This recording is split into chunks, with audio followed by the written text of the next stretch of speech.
Hello and welcome, ladies and gentlemen, to Risen Esports. The Rift is burning with a fire of changes, ready to test each team's ability to adapt, and really could it be at a more critical time as we head into our semifinals matchup of Full Spectrum versus Lucky Krunker team. I'm your cast of the day, Eric Desrux Patran, followed by my best bromance near or far. It is Joshua Joshi Howard, and Josh, holy crap, these changes.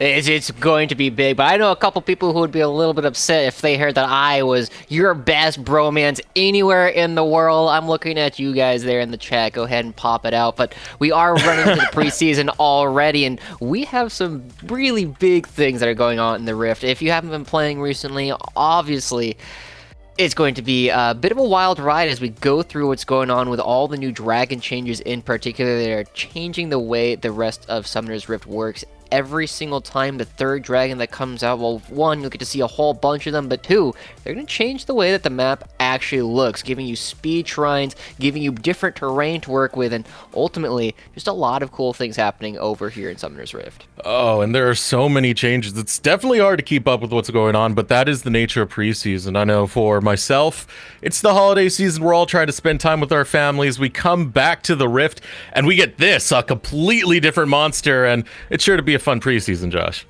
I can't wait to see what these teams are going to be doing, because this is kind of the main part of competitive that we're seeing right now is all of these amateur leagues wrapping up. World is obviously done. LCS doesn't start for a couple more months at this point. We have All-Stars at some point in the near future, but this is it. If you want to be paying attention to the competitive meta, if you want to start learning things for your Clash rosters coming up in the next couple of weeks, this is where you want to be paying attention to. See what these guys are doing, because they're the ones who have everything on the line as all these massive changes are happening. Yeah, and of course, with changes brings new champions becoming meta, leaving the meta, joining the meta, going every which way. We're talking about it in the mid lane. We're seeing a lot more assassins, Josh. The Fizz, the Echo, the Katarina, as well as some of the counter matchups that we discussed earlier with like Aurelion Sol and Malzahar. Yeah, it's definitely a big shift in things. It's been a long time since assassins have been good in League of Legends, but right now, with a couple of changes to things like lethality itemization in particular, we're starting to see a lot of these champions become way more popular. Naturally, whenever assassins are good, the champions that can survive the assassins are going to become strong as well. In the jungle, big shifting towards farming. You're starting to see a lot more things like Udyr, Master Yi, Shyvana, really things that don't necessarily rely on getting gold and getting their lanes ahead early on are becoming way more popular as well. Yeah, and of course, with changes, with preseason changes, one of the most abusable lanes is the bot lane. So we're starting to see the Heimerdinger, Zillions, Cassiopeia. We're starting to see the mages shine out a little bit, at least when it comes to solo queue, with the changes that have been going on in this preseason patch. But meanwhile, supports, they're just rather staying the same. Yeah, it's kind of interesting. We do see a couple small changes with the support itemization, giving them more tools. They don't have to spend as much money on their own support items, but in exchange, they don't get as money out of them later on in the game. So, as the changes are starting to go through, we're not seeing the same focus on the playmaking supports. We're starting to see a little bit more transition into more tanks in the top lane, more crit 80 carries in the bottom lane, and as well as the mages that you're talking about, anything that can either run the game over from the very beginning or really go and play the more traditional front-to-back team fight. But we'll have to see what Full Spectrum and Lucky Krunker team are looking to actually do. They're the ones who actually have to play on this patch. They're the ones who actually have $2,000 on the line as they're starting to play these games. Yeah, unfortunately, Josh is getting a little bit Mr. Roboto over there, which, you know, he's part Japanese, so kind of sticks with the theme of the song, you know, Josh. Definitely appreciate that. But getting into more of the changes that have been going on, I think we need to break down some of the item changes because assassins are becoming big. One of the big changes we did see was Edge of Night. It's the passive it is more like Banshee's Veil now rather than the activatable situation that we had before. Definitely. It's overall pretty interesting to see. Edge of Night is very different. The other big lethality item that they've added, Sanguine Blade, is allowing a lot more split pushing opportunities, so we are seeing it built on not only some junglers that like going for the wave clear and having extra lethality to kill the camps, but also starting to see it on a couple people who go off into the sidelines, but we're already well into the pick and ban phase. So we see the Karthus coming out relatively early for Full Spectrum. Not a champion that we've been seeing quite as much of recently in solo queue, but this Mordekaiser, definitely something that has been making the rounds up in the top lane. Yeah, meanwhile, pure aggression coming out of Lucky Krunker's team as they have gone with the Pantheon and the Lee Sin, which does have that early game focus going on. We always talk about the state of Lee Sin, how he does fall off around that mid game, and especially hard in the late game. So this is looking to be a playmaking team, especially early on for Lucky Krunker. Yeah, it's interesting to see that the Lee Sin is coming out so early. Well, always a strong champion and always able to make big plays around the map. They are a little bit slower in their jungling path as compared to Josie bringing out the Karthus, who's instead going to be looking to farm up and get several levels ahead of his opponent with the catch-up experience that has been helping so many junglers stay in the game for a lot longer, being completely removed from the game. If Karthus starts getting ahead in levels and farm, it's very, very difficult for Ken V1 to really bring that back as we move into the second half of the pick ban phase. See what they end up picking and banning away, simply because very different meta, lots of new things are going on, but no support's been picked up just quite yet. Yeah, you do have the ADC on the side of Full Spectrum, so that could be open on the side of Lucky Krunker's team to be the next focus, but as we said, it's a bit of a wonky meta at the moment. Everything's still kind of shaping and sliding. So far, Swain banned out, as well as Leona, Cho'Gath being another ban, which quite an interesting one to see get banned in this day and age, but it's going to be the first pick going over to Lucky Krunker's. They're going with Xayah. Yeah, that's an interesting champion once again. Not something that's been quite as powerful, but being as they are still a crit AD carry, definitely something you can still bring around. But this is really interesting as well. It looks like a Poppy support actually going to be picked up here for Full Spectrum, going down into the bottom lane, and naturally going up against something like the Xayah Khan, going to be able to use a steadfast presence to stop the grand entrance and hopefully stop the next big thing right in his tracks. And we do have to mention, this is a semifinals matchup, so this is going to be a best-of-5 series, and it's a good time to have a best-of-5 series because, as we said, new patch, which means you do get more time to make mistakes, to try and feel out the other team, to see what's going to work out. You do see a lot of traditional stuff coming from both sides, not really changing too much from the meta we had before, especially over on Lucky Krunkers, who do have the Lovers Duo, the Lee Sin, the Pantheon, but a little bit more adaptation coming out of Full Spectrum, kind of just playing it out, especially with the jungle role with Karthus. Yeah, it's interesting. Full Spectrum is playing a very different style of composition than we tend to see in the past. They do have a lot of big magic damage coming out. You obviously are looking at the Vladimir and the Karthus, and even the Mordekaiser, who are all going to be doing as much magic damage as they can. They also create all these threats that Lucky Krunkers are going to have to deal with in order to try and get onto Pufu, who is playing the Ashe, a more traditional front-to-back style of team fighter, whereas Lucky Krunkers going to have their hands full trying to deal with everything else that's also putting out damage. So we'll see if Lucky Krunkers can build up enough MR that they can just ignore the Ashe, or they just build straight MR and then just kill the Ashe so that there's no physical damage coming through. There's lots of options available to both these teams. Yeah, but you always got to remember, even with the MR, if Hemoplague lands on enough people, that's a lot of magic damage amplification that will be coming in that Karthus pick can really, really enjoy when we get towards that team fight phase. But we also have to look about how the laning phase is going to play out. Of course, the Lovers Duo, a very powerful duo that can get that early shove going, and that early shove, those types of things is what enables a Lee Sin to be able to counter jungling as well as early ganks. Yeah, we talked about it a little bit earlier, where if Karthus has an opportunity to get ahead in experience and levels, it's very difficult for Lee Sin to come back, but the inverse is true as well. There's a lot of priority coming out early on in the game between Taliyah and the bottom lane for Lucky Krunkers, so I'm not going to be too surprised if they want to use the priority that they're building, go in, invade the bottom side of the jungle over and over again, maintain control of the dragon, get all the extra dragon bonuses that they have, and hopefully give Lee Sin 3/4 of the map to play with while he does have all the early power. Oh, and it's going to be quite an easy thing to pull off too, especially when you have that much mobility in the solo lanes, with the Pantheon being able to drop from the skies, build the wall. If you're Taliyah, it's definitely going to be a good setup early for Lucky Krunkers, or wow, is it Full Spectrum? We got to figure that out. 4 Infernal Dragons. Don't Game's worry. just started. We'll get this all sorted out, but hey, we're on the Rift right now for Infernals. It doesn't matter. We're going to look to take this fight in the semifinals matchup, best of 5. As you said, 2000 on the line, Josh.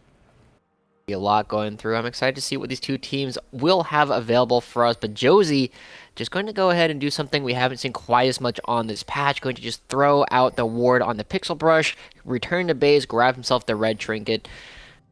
Other than that, not a whole lot of early vision going through. I'm a little bit surprised that Lucky Crunkers aren't investing a little bit more, seeing as it is Lee Sin looking to do some early moves, get some early aggression going. But look at this, full spectrum. Already moving forward, they have 3 members on the top side of the map, and against Mordekaiser and Carter, there's not necessarily going to be a whole lot that they're going to be able to do up against 3 whole members of the team. Okay, now we got our situation set up. Full spectrum on the blue side, Lucky Crunkers on the red side, as Champion Select did have it. Getting a bit of an aggressive invade going in, stealing away that blue buff, making sure that that Karthus is not going to have that mana regen early, which, thanks to jungle items, it's actually not as devastating as it used to be, so it is going to be a setback, but look at this going on. A little bit of a skirmish going in the bot lane, but just a bit of a trade. Starting to go in favor of Full Spectrum, though.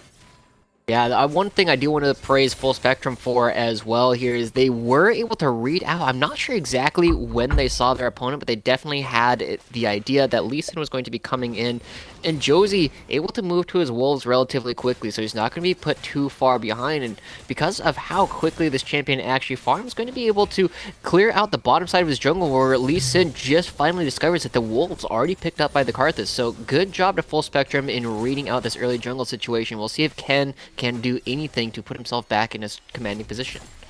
Yeah, and especially the path that Josie's taking, he does have enough mana to be able to clear out that final camp in the bottom, which is pretty much going to be the full clear right there. He can take the back, be able to get his mana back, get that jungle item, and enjoy life a little bit more now that he has more mana regen working for him. But it's really up to Ken V1 to be able to get those early ganks, because the counter jungling, if you're not getting the kills, you're not sitting behind the Karthus that much, and the Lee Sin needs to get the kills to be able to be effective. Yeah, we see up here in the top lane, Mordekaiser early on without levels, not exactly threatening either, so 3 full lanes of potential priority coming through for the Lucky Crunkers. Now, Karthus going back to the top side. One of the big changes that has happened on the patch is it's a lot easier to get a lot of access to the jungle timers. You just walk over them, you can start seeing exactly where everything is.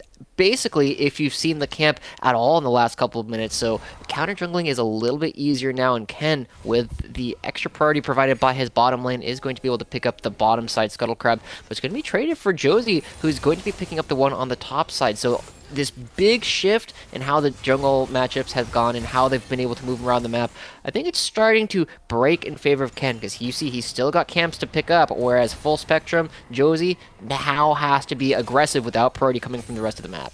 Ooh, almost a little bit of a pincer coming there onto Always Planahia, but protecting the Raptors is a big thing right there. Try and make sure that Josie cannot set behind Ken, because Ken, we talked about how volatile he is, definitely needs kills. Losing those camps, losing a counter jungling matchup against a Karthus would definitely hurt him quite a bit, who's trying to rush that level 6 to be able to assist at any time possible with that Requiem. And he doesn't even have to back either. He's going right on back to the Wolves. I think he's going to be making...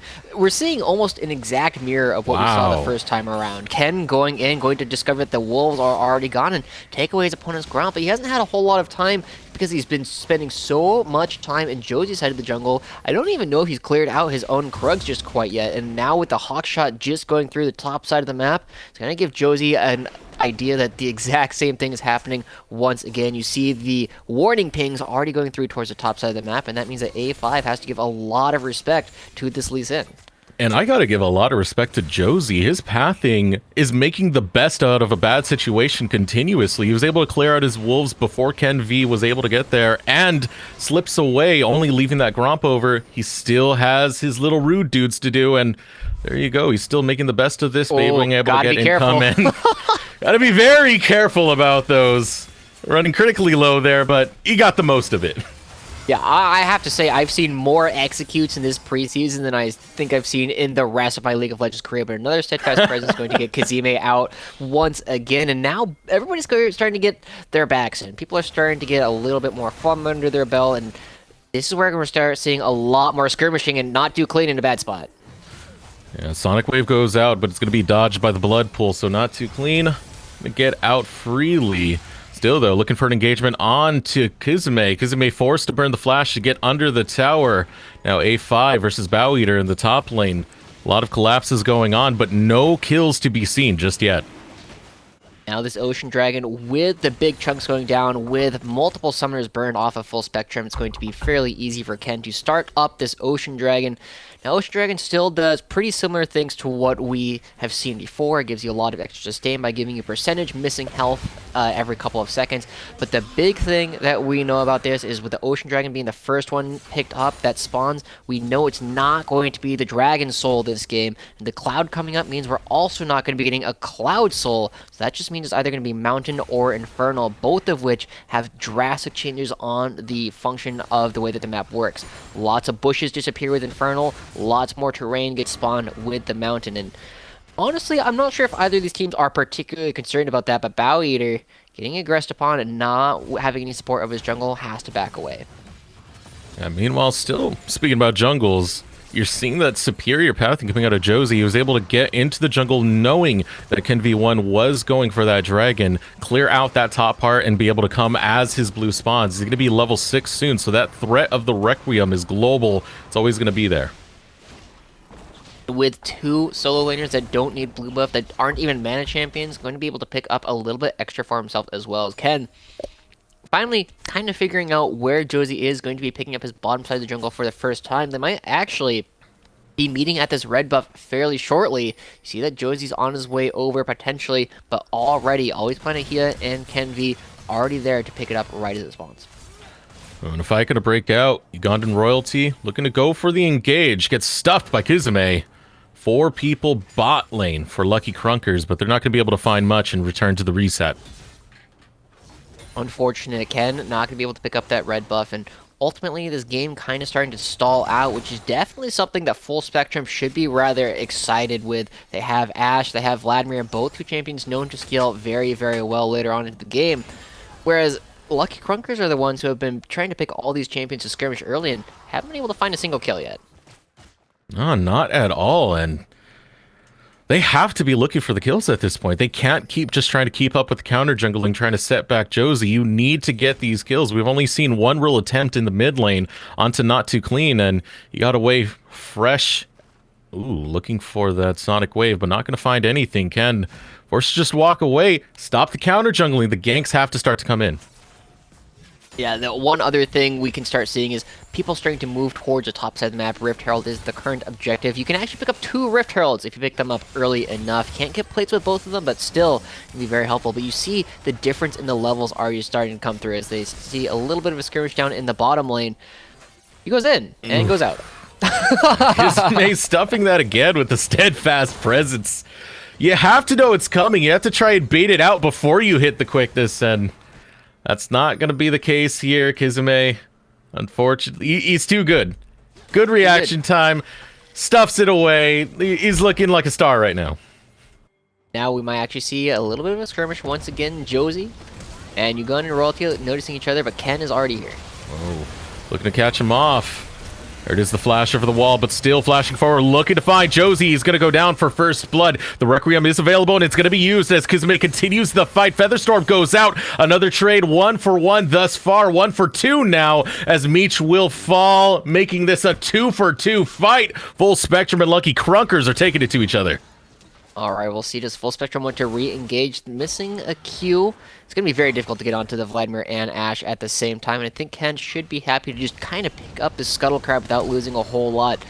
They have a small gold lead as we take another look at this. You see they're trying to go in, trying to find Josie, but it takes them so long. They're taking so much damage on top of this guy, and as you already talked about, this Requiem is there, going to be doing a ton of damage and forcing people out on the side. Ken has to keep himself alive with the ultimate, and that just means that Meech has nowhere left to go and gets picked up for an even trade overall. In this game, looking even, and again, have to say this is looking pretty good for Full Spectrum. As long as they don't continue to fall too far behind, they've got a lot of scaling power up on their sleeve.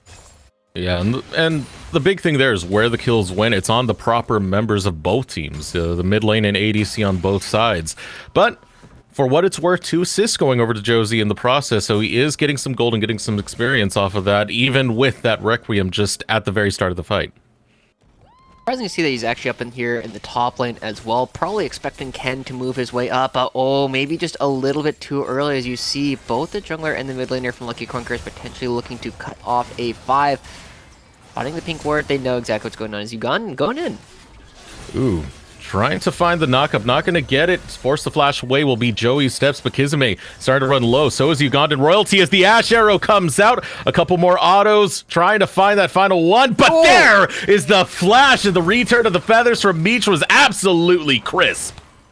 Huge outplay coming in. Ugandan Royalty barely survives, and the flash coming in from Meech looking so clean. No flash available for Joey Steps. If we take a look at it one more time, I was worried. Ugandan Royalty started the fight off really well, but getting stuffed once again, barely surviving. No HP left on this guy, and we're looking at a potential dive coming out from Ken. Kizume run as fast as those short little legs can, slamming Ken into the wall. Gonna go golden for a little bit, but Josie can do no more but watch his ally fall as he tries to hold down the fort, but lucky Krunkers were able to get what they came for. But they were looking for more. They wanted to pick up Josie, but the amount of damage Karthus does early on in the game is still absolutely in order to pick up the Cloud Dragon. And we'll see what the last one is. We'll see the exchange as the entire Mountain Dragon changes all of Summoner's Rift. You'll see the shockwave come through here in just a moment. As there it goes. Lots more terrain spouting off around the map, particularly near the buffs. We'll see how this ends up affecting things later on. Lots more choke points to play with, and ultimately, neither side is particularly fond or particularly worried about what this will do, right? You're looking at the one champion that really likes these corridors, probably going to be Meech on the Xayah, looking for lots of ways to really funnel people into the feathers. But it also makes front-to-back team fights go really heavily in favor of full spectrum, simply because it's that much harder to get onto Ashe. So ultimately, kind of a wash. Weaver's Wall coming out, but always plan ahead. Just forced to clear the minions while the Shadow Realm being used. A5 can't get the kill in time, but here comes the jungler Josie, able to show up as well. Bow Eater will take down A5 for the time being. Josie trying to find always plan ahead. Instead, he finds a spear and a rock to the face, but he will sing his song. The Requiem comes down, and so does the Hemo Plague. Josie picks up one, the other going to not too clean, and that is a 2-for-2 exchange, making it go straight even. That was the most swag Hemoplague I think I've ever seen. Just flash Hemoplague trying to give it over to Josie, ends up picking up with the last bit of damage, but now it's getting trained to the other side of the map. So here we go. Ugandan waits it out. Sure.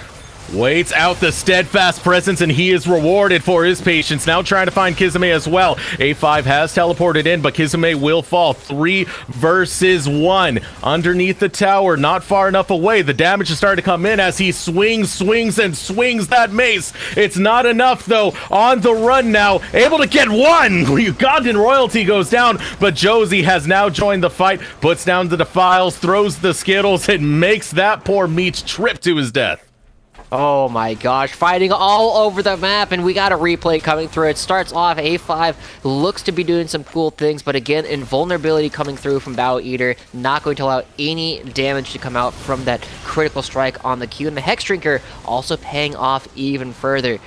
This looks pretty good so far for the red side. They pick up 2 for 0 until the Reds, until Vladimir comes up. We see the swag Hemoplague, but now we get to see what happens on the other side of the map. Is Ken looking to find a bit of an aggressive opportunity. They just see it a lot, and for the first time ever, Ugandan Royalty fully waits out the steadfast presence, finds the first knockup, I think, of the entire game. They find multiple kills, and eventually, it looks good once again for the red team until another member of Full Spectrum does show up. You see that Josie finally comes through and turns around what looks like yet another certain death. And Josie, always right place, right time with them. I mean, we just saw him top lane, taking the fight over there and getting some damage in with the Requiem. Now he's starting to rack in that KDA. He does have 2-2-4 so far as that KDA, which is definitely a life well spent as he's able to start racking in that gold. And that late game Karth, especially those late game Requiems, they can be so deadly. It's surprising me that we're switching, but here we go. Ultimate comes out. Yeah, coming forward, able to put him in the Shadow Realm. Meech trying to run away, but gets dropped by the mace.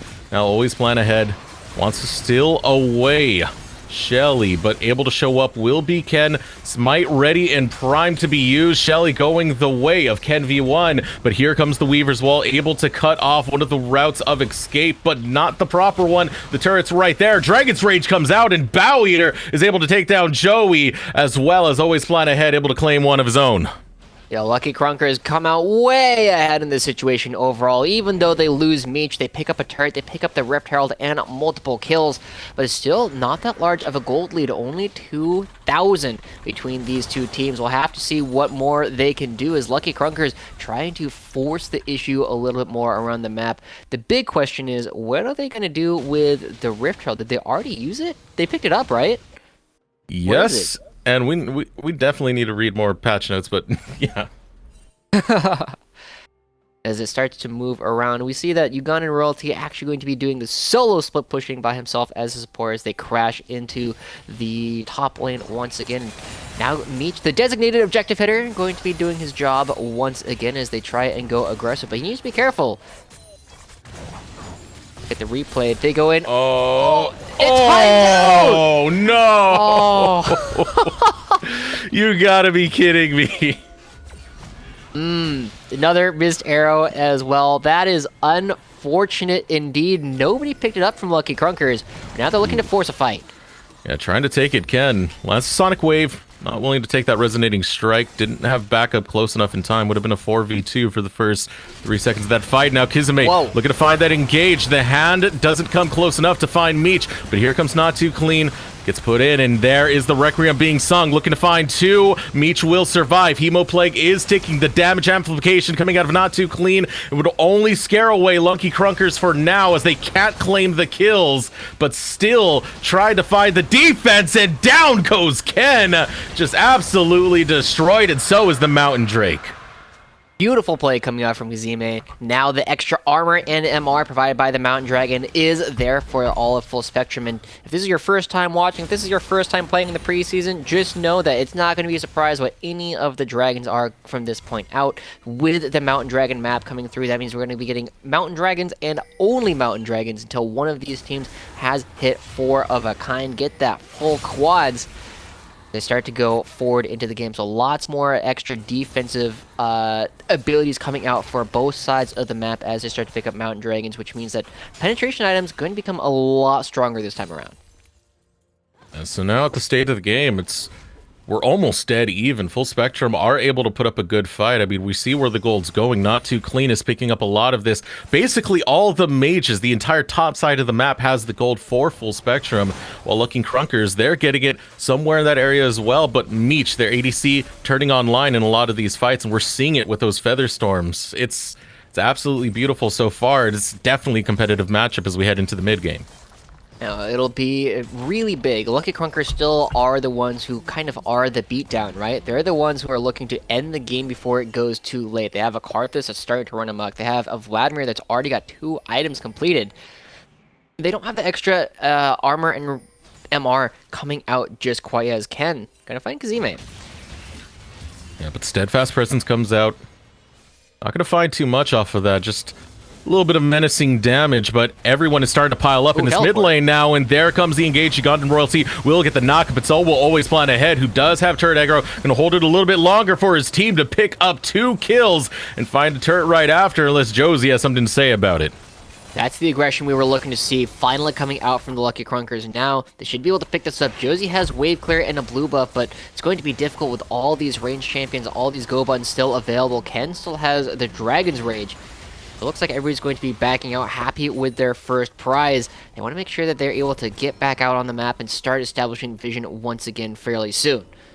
Ultimately, Lucky Krunkers, good job, but we're going to need to see a lot more of it before this game's over if they want to win. As we start to see, vision control is starting to pick up a little bit for the red side. You see a lot more red on the blue side of the map than you see blue on the red side of the map. So, that's always a good thing. Brilliant. Brilliant. Absolutely brilliant. Colors. No, but the big thing there is just all outer turrets are gone. With all outer turrets are gone, this is where that forward vision starts to come in for Lucky Krunkers. And that's going to be the challenge for Full Spectrum, because if you walk towards the wrong bush to try and get some vision, there is some deadly things waiting for you. We've always seen Tulia, how much damage she can put out all in one burst, and Vladimir waiting for Meech. Look at this damage. Oh my goodness, Meech! Losing so much health, including his life. The Hemo Plague, the sneaky play assassin Vladimir's coming in. That felt like a drive-by. He didn't even need to spend that much time doing it. He just popped the Spellbinder, throws out all of his abilities, and walks away. And it was enough. There wasn't a heal available. Meech couldn't even use his ultimate in time to try and dodge a little bit of it. And now, full spectrum. This is what we were saying. This is why this Vladimir is so dangerous later on in the game. And Lucky Krunkers are supposed to be the ones being aggressive. They can't do it. As you just see, look at this. Does that really need a replay? Does that really need a replay? Oh, good. Yep. Yeah. There you go. Doesn't even need the empowered Q. That was just a regular Q coming through. So that's scary. That's some scary stuff coming out of this Vladimir. We've already seen A5 able to 1v1 Xayah. It's going to continue remaining like that for a little while. The only person that I think Full Spectrum can offer that Meech can beat in a 1v1 consistently is going to be Joey Steps. And if these two AD carriers are hitting each other, something else has already gone drastically wrong in the team fight. I mean, usually when you're an ADC, you think, as long as my support's with me, I do have some safety, some comfort, especially when that support is Rakan, but Rakan doesn't provide too much when that damage is just so front-loaded so fast. I mean, 4-0-2, he's stacked right now. This is absolutely disgusting, and we're 22 minutes into the game, Josh. Yeah, games are going fast these days. Seems like there's a lot more golden experience. The junglers, if they aren't these hard farming style of junglers, kind of get put behind. As you see, big level differences already coming through. Ken just hit level 11. Not Too Clean is already level 14 as we start to get ready for the second Mountain Dragon of the game. Remember, we're going to see a lot more of these for the rest of this time. Already going to be starting up. Lucky Krunkers trying to force the issue. Now, Lucky Krunkers would want this. They do have that skirmishing team. They just want to spread Full Spectrum thin and be able to get their picks that way. If not, just use the Weaver's Wall, and it's that easy to pick up a Drake, and that's what we're seeing right there, going over to Lucky Krunkers. But they're trading it for the inside track. How much damage will go down on this mid lane turret? Or is Full Spectrum going to just go directly towards the Baron? It's very aggressive. And remember, Mountain Dragon doesn't give you the extra damage to objectives. Yeah, they're going to be warding it. They do it really quickly with the card that's on their team, and now they're going to be baiting it. Bow Eater doesn't have the teleport, so he can't join right away. I'm trying to set up this bait. Ugandan royalty. Kind of leading it just a little bit, but they're not taking the bait instead. Just willing to call their bluff and head straight for the mid lane. People starting to back away. I've always wondered, like, the double bluff. I want to see a little bit more of it, right? You know, you see the first bluff coming through, you throw down the blue trinket, see nobody's actually hitting it, and as soon as you wait that out, what if you just do the Baron afterwards? You saw how long it took for Lucky Krunkers to actually come over in order to check and make sure that they weren't doing it, because it's like, yeah, they're not doing it. They won't be doing it. They can't be doing it. But you still have a Karthus, you still have a Blade of the Ruined King on your Ashe. Maybe you could have done it. Maybe? It'd be bold. They were behind, I think it would be a lot more sensible. Yeah. But I mean, the game is still relatively an even state. The gold lead is not that much given the way it is, but yeah, the damage to objectives is definitely undeniable when it comes to Full Spectrum side, so give them a couple seconds, especially if they do call that bluff. That's when it can actually be in their hands. Now we're going to be going back to the same situation we were looking at before. Vladimir killing Xayah out of nowhere really reset a lot of things, but we're also seeing a focus of where gold is being allocated, right? Across the board, Lucky Krunkers have their three primary carriers in Pantheon, Talia, and Xayah, roughly even. They're really allocating farm about as evenly as they can across the map, whereas the other side, Full Spectrum, looking at Not Too Clean. 402, 249 CS, and about 2,000 gold ahead of anybody else in the game, except for Meech, who's sitting at 9,500 himself. Yeah, Full Spectrum. I could sum that whole thing up for you much more quicker. Not Too Clean. Vlad. There we go. Vlad. He's the entire thing. Blah. He just walks up, Hemo Plague, Meech is dead. And that's what they're going to be looking for, unless they actually cut off Not Too Clean here. But you got to be careful. Try to take a fight to him.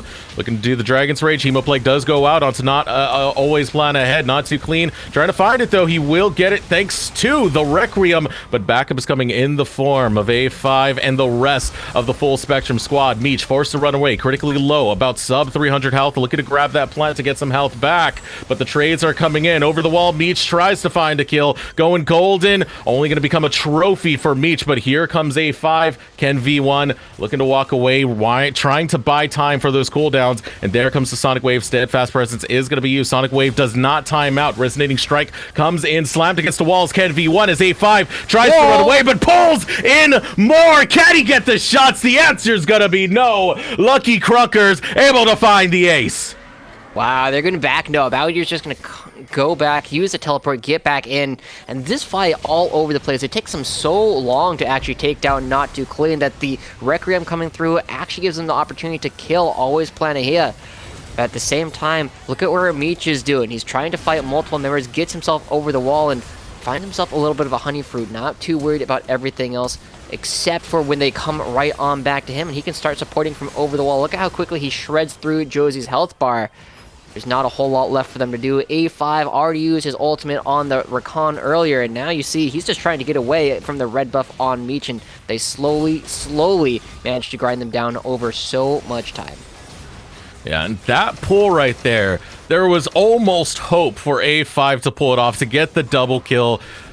It just didn't happen. Meech was such a star, grabbing that plan, able to get the health back and return to a fight after he was so critically low. He's definitely the MVP of that last fight. Look at this. Is this Joe? Joe, is this you, or is this part of the native spectate? Wow, all the Barons being shown here on your scoreboard so you can see exactly who has it. Nobody's died since it was picked up, and that's going to be giving them a lot of pushing power. Baron still does pretty much the same thing that we're all used to, but it doesn't last anywhere near as long as we're seeing another fight being forced. Yeah, here we go, trying to find the pick. Health bar is running low on the side of Full Spectrum. It's going to result in the ADC going down first, and the rest of Full Spectrum are just getting annihilated. The Requiem going to be used, but Ugandan Royalty will survive, but no, Not Too Clean will not, and that is another ace, this time a 5-man sweep, costing them nothing, gaining them everything.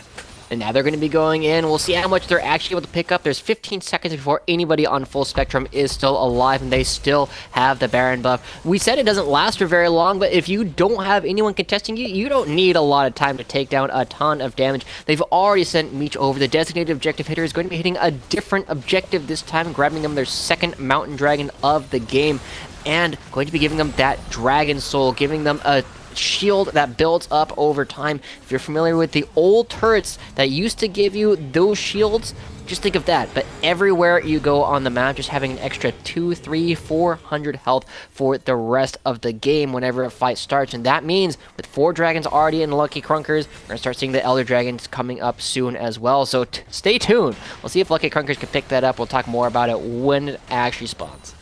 Yeah, right now Full Spectrum are trying to survive, and they do have a chance if they can survive long enough. They do have the scaling of the Karthus, of the Vladimir, and even of the Ashe, but the Ashe is so far behind. All the money is heavily onto Not Too Clean, and there's only so much one man can do. The stalling game is definitely going to be tough for Full Spectrum as Lucky Krunkers start going deep into enemy territory. They're going to be finding A5. Here comes the wall. Oh, poor A5. Caught out 5 versus 1. Meech coming in a little bit late to this one, but out comes the Keeper's Verdict. Only able to knock 1 away, but A5 goes down nonetheless. Kizame will fall as well. Yeah, this could be the end of the game. Finding 2 members. They still have a little bit of their Baron coming out as they start to push in the lots of extra damage. They have a 5v3, but they've used most of their major engage tools. They don't have any ultimates from Ugandan Royalty or Ken V1, so they'll have to do this the old-fashioned way as they start to bring in minions in both the bottom lane and the mid lane. Oh, against the wall, Not Too Clean taking damage, but will throw down the Hemo Plague. And Chatacross arrow goes through Josie. Starting to go forward, but the damage is coming in too clean onto Not Too Clean. And they're just going to be the cleaning crew here as they annihilate the squad of Full Spectrum to take this game number 1. But the Requiem's being sung. The song goes through. The damage is done, but it's not yet done for the side of Lucky Krunkers as they look to demolish the base of Full Spectrum. Looking to go forward to defend what they can. Jumping in will be Bow Eater, but the Nexus is exposed right now. This is all for looks. This is all for the love. This is all for the highlight reel as game number 1 is in the hands of Lucky Krunkers. That game looked so even. We were talking about how it's in favor of Full Spectrum for not dying, for not losing too much, and it feels like two fights really defined that game. First around the Baron and second around the Mountain Dragon, where Full Spectrum were ready. They wanted to get these fights started. They're the ones trying to force the issue. But instead, they end up getting caught out multiple times. They extend a little bit too far, and just as you mentioned previously, this front-to-back team fight with no backline to speak of, not going to be able to put out enough damage. And Lucky Krunker is going to be taking game one. Yeah, but luckily for them, it is a best-of-5 series. Take a look back at the start of this team fight around the mid-game. Just things were looking all right, but Always Plan Ahead was planning ahead for this one. Yeah, you see how aggressive they actually start going for Uganda and Royalty, but it's not going to be great if you all stack on top of each other with the quickness available in Meech. I mean, he doesn't even have people that he's standing behind. He's just completely off on the side and just 1v2s up against A5 and Karthus, dodging out from all the Skittles, and without lots of this damage available to them, not a whole lot left that Full Spectrum can do, and it ends up costing them the game. And we'll see if Full Spectrum can adapt in time and bring this to a series. Only time will tell. We are going to throw it over to short break, and when we return, we'll get back to this Champion League semifinals matchup of Full Spectrum versus Lucky Krunker team.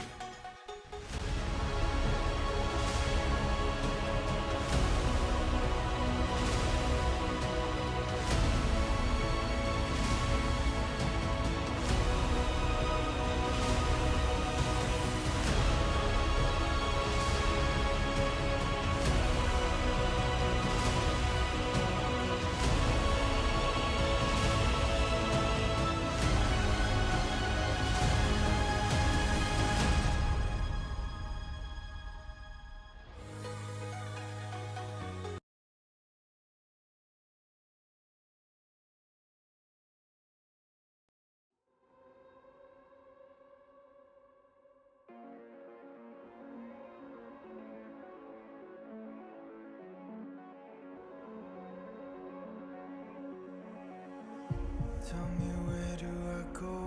Tell me where do I take us? Your heart is starting to slow. May the water be safe. As I dive in, blood stains washing underneath the waves. I'll be reaching out.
Welcome back, ladies and gentlemen, to Risen Esports Champion League semifinals, Full Spectrum versus Lucky Krunker team.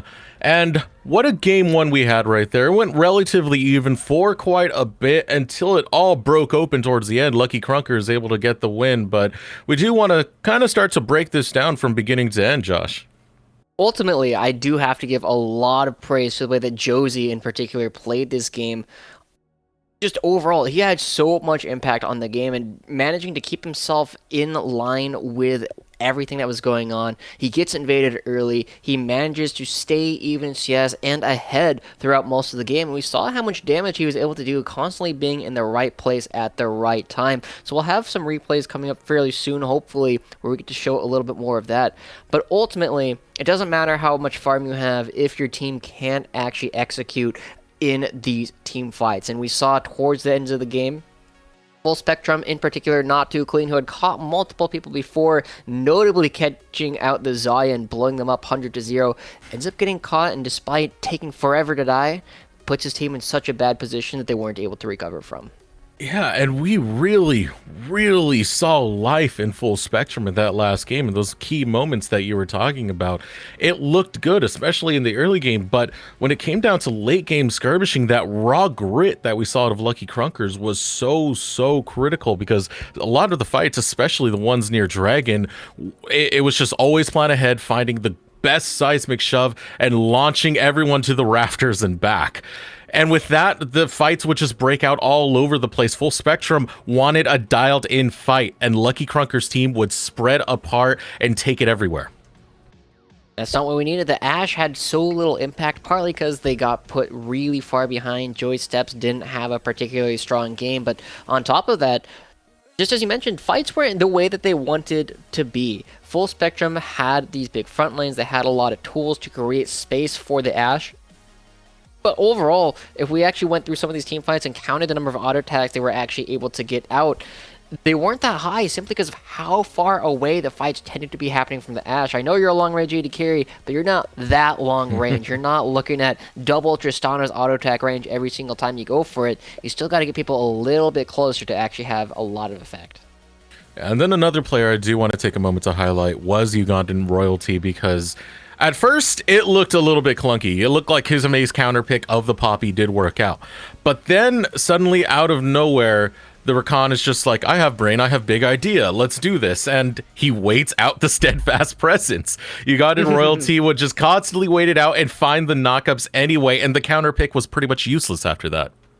Yeah, it's just one of those things. You tend to see it a lot in fighting games in particular. I like to call them mini metas, where there's one weird interaction between ways two abilities interact with. You see one of them waiting because they can't use their ability until somebody else uses the ability, but the other person is just sitting there trying to do the unthinkable. It's like, well, I'm going to have to predict it when it comes out, and eventually they hit the button, and finally their opponent goes, haha, now I can actually press my button. So eventually we saw Rakan coming out ahead in that mini meta, in that little bit of a play that they had, and ultimately, they got them some big team fights, and Lucky Krunkers able to take a big win after finally figuring out what Kazime was trying to do. So this kind of begs the question of, what does Kazime actually play now? Now that the meta's all shifted up, we know in solo queue that champions like Nautilus, Janna, surprisingly, Janna and Bard are all coming up the ladder and being surprisingly strong, but solo queue doesn't always translate to team play that well. So what do you think will actually come out of solo queue that we might see Kizame just start to pick up and run with? I mean, Senna is always a big choice. We've been seeing Senna having a lot of power throughout the solo queue in particular, because they get a lot of stacks, you get a lot of bonus range, and you're able to put out some serious damage. And if you choose to go a more supportive route, you can still just build things like Athene's and the Ardent Sensor and provide a ton of extra utility for the rest of your team. Plus, a lot of people are still struggling to deal with it, and the cross-map presence it provides, because of how quickly it comes out. You gotta remember, the ultimate comes out almost instantly. You point in a direction, it can help your top lane just like that. I mean, the first time I saw that ultimate, it was a jump scare. I had never seen that before. I was shocked at what was going on my screen, Josh, and it would definitely be a fun I still get pick it to every see. time. It's just the jump scare. Yeah, it's like, oh, wait, is it my team? Oh, no, nope, I'm dead. I don't think anything bugged me as much as Pike, though, with his little jump scare music that comes when you're low and he's stealthing. Yeah, and Warwick, there's lots of champions that are starting to do that a little bit more as the game starts to get older. We'll have to see. Ultimately, there's a lot of different champions that are available to be played. You touched on some of the more tanky ones, plus Janna. But there's also like things like Zyra and Brand are starting to become more popular once again, simply because they have the ability to create a lot of pressure early on. They do well into a lot of these mages in the bottom lane in particular, because they aren't necessarily focusing on CS, whereas if they're going up against a mage that is trying to hit minions, they're the ones who can just take advantage of that, because you lock yourself in place. You can't do anything else in the auto attacks. You either give up a minion or you take a big chunk of damage to the face. So I wouldn't be opposed to seeing some of that if you want to play a much more lane dominant style as well. Or even the Thresh, one of the tried and true picks that seems to shine through on every single meta, be able to find those hooks. It definitely works as both a defensive champion and an aggressive champion if we are talking in that bot lane support role, and especially trying to deal with something like a Rakan. Try and flay him away, save the day. You know what I almost forgot about? And something that I'm a little bit happy that I forgot about it? Yumi's not good anymore. Blessed. You don't see this champion basically at all at this point. I believe last time I was looking, it was sitting at something like a sub 40% win rate, because it just gets eaten alive by every other support that is able to get on top of it. So we'll see if anybody wants to pick that up, but I'm not expecting a whole lot of attention to be paid to it. It's just one of those champions that has changed the game so much over the past year or so, and now that it's finally out of the meta, it's kind of nice to just kind of forget that the champion existed. And speaking of champions that we forgot existed, in the pick bans of the last game, we saw Cho'Gath get banned away. I personally haven't seen this in the meta just yet, at least pop back up with the new patch. I wonder if you have any insights as to where exactly that would go and what might have sprung it back up. I mean, a lot of the top lane has been shifting back towards a lot of juggernauts, back towards a lot of tanks, simply because they're able to brawl it out pretty heavily, and if one of them ever gets a lead, we're starting to see top laners start to counter jungle a little bit more. You build up that priority, you're able to move in and start taking things away from your opponent.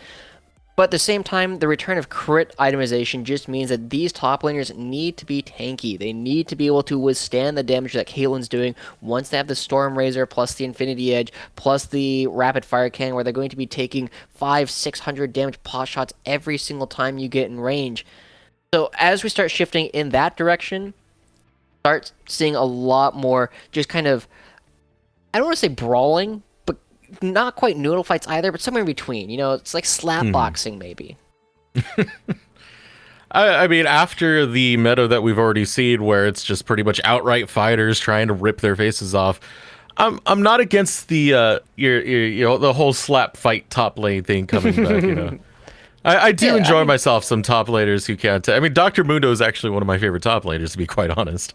And he's a very good top laner, a very good jungler right now. Very good slap fighter. Yes. Yeah, he uses his head a little bit too much, which feels like cheating to me. But he's definitely very fast clearing in the jungle, can become very, very tanky. And it's difficult for a lot of champions to deal with Mundo in a one-on-one early on. And it's even more difficult for them to deal with him one-on-one later on in the game. So he provides a ton of extra pressure. And I'm not expecting it to get a whole lot of play today, simply because these are two junglers who like doing a lot of damage. But it might get a little bit, especially if people get pushed up against the wall. I mean, if we're talking a lot of damage, then we should be keeping our eyes out on some of the picks like Echo, Elise, you know, some of these tried and true, we want to dive, we want to fight, we want to go right now. Hell, even Olaf would be a great pick to see go through. I mean, we are in an aggressive meta in its current state, so this is the time to start being aggressive. Yeah. Olaf, very, very good. Udyr, very, very good. Both these characters are kind of doing their own thing for a lot of the game, so I'd be curious to see how much play they actually get in a more competitive environment. But Olaf, obviously, he's been very strong in fives for a long, long time, going to be providing a ton of extra pressure on the game, because whenever you get on top of him, again, So many of these junglers with the ability to run around you, keep you slowed down, and force you into these melee extended fights, going to be very strong. And I wouldn't be particularly surprised if we saw a little bit more Olaf, because he does lots and lots of damage. Yeah, but at the same time, Full Spectrum were going for something a little bit more traditional, and we did see some life to it. It does kind of seem like you can't really try and rely on the ticking time bomb composition, though, because even though that comp would scale and would be absolutely devastating, that felt like a really fast game. The tempo was constantly going, especially because of these dragons now and the way they interact. Yeah. I mean, dragons. There was a Reddit thread a while back as people were talking about how they wanted to shift the way that they were playing the game. And they said, hey, once I started forgetting everything except the dragons, my win rate went up like 20%. Like, these dragons have so much impact on the game right now. And it's part of why we've been seeing a little bit more focus in power coming down on the bottom half of the map. And people are kind of ignoring the top lane. Another Reddit thread was complaining that, well, it was an island before, now it might as well be another planet. You never interact with these guys unless you really, really need to. Oh, that's actually kind of depressing now. I love the it. loneliest lane that they'll ever be. Going back, I don't know if you ever played, what was it called? Oh my gosh. It was like an actual MOBA, like multiplayer online battle arena. Boy. I used to play this character called Ashka in it. Battle Right. That's the game I'm thinking of. Thank you to whoever said it. But you're able to just play all of this like 1v1 and playing. It's almost like a fighting game, but in like a 2D situation. That's what top lane really feels like right now. Except now you have to pay attention to gold and actually farming up so you can do something about the late game and interact with the other 8 champions that are in the game. Why can't I just fight my opponent? Well, you can now. Now that you're on your own isolated planet. And I mean, what else could be really played that is like gonna fit this meta? Because it's not just about tanks. We got to remember, like, the assassins are still in the top lane as well, and can do some wicked things. We might see a return to that sort of thing, at least on a minor scale. Yeah, it's difficult to play assassins into a lot of the tanks top lane. So we'll see how much pressure they're actually able to build for themselves if we do see any of that. But Assassin's really, really good at roaming down to the bottom lane and fighting, as we are going to be getting into Champion Select between Lucky Krunkers and Full Spectrum. So we jump right on into Champion Select right here for your viewing pleasure. A semifinals matchup, best of 5 series. Lucky Krunkers with the lead, and the bans are starting to come out, going straight for the mages. Vladimir will not be seen again by Full Spectrum. Kennen removed as well as Brilliant Soul. Not particularly surprising. Now we do see Pufu stepping in, it looks like, for Joey Steps. Oh, that is Joey Steps. Oh, well, I was bamboozled. In fact, it is changing it around once again. But we do have the Cassiopeia ban once again, and so far a lot of focus on the mid lane from both sides, with Xayah being the last ban away from Meech. So we'll see what Lucky Krunkers are looking to do. Karma was not something I was expecting to be a first pick. Cho'Gath, a little bit surprising, but definitely something a little bit closer to the standard meta, particularly in the top lane, where you're looking at a lot of these tanks and Juggernaut, bruisery things, and Cho'Gath definitely fits that in spades with a ton of HP, ton of true damage to throw around, and the Olaf actually going to be coming out. Oh man, this is going to be like a month of trying to figure out how to predict picks again. And Caitlyn is one of the highest rated winning, I don't know what I'm trying to say right now, ADCs Winningest. in solo queue right now, winningest ADC in solo queue right now. So definitely gets locked in, as well as Rek'Sai. Rise starting to make a comeback as well. Nami going to round out the bot lane for Full Spectrum, so they're going to look to get sustain, and they're going to look to just play it safe and get that long-range harassment onto the bot lane of Lucky Krunker team. Yeah, I do really like the Caitlyn. With the changes to Stormrazor, giving it a lot of crit of its own, it's kind of coming back into vogue, and a very, very powerful first or second item for a lot of these crit 80 carries like Caitlyn, who rely on the long range. You can get to 100% crit fairly easily in this game now that Stormrazor does provide that extra 25%. And the Crit Cloak going to be very powerful on its own, but the Cho'Gath that we've seen hovered so many times at this point. Now you can make the point. Yeah, very bruisery, lots of damage, very difficult to kill. Eats But there's people. a lot of crowd control. Eats people. Nom nom nom nom nom. And Ezreal, if you need to get away from one, why not take the Ezreal, just start arcade shifting away, but you still got to be careful. The Cho'Gath does have the silence and stuff like that. A lot of tools in the kit to be able to chase you down.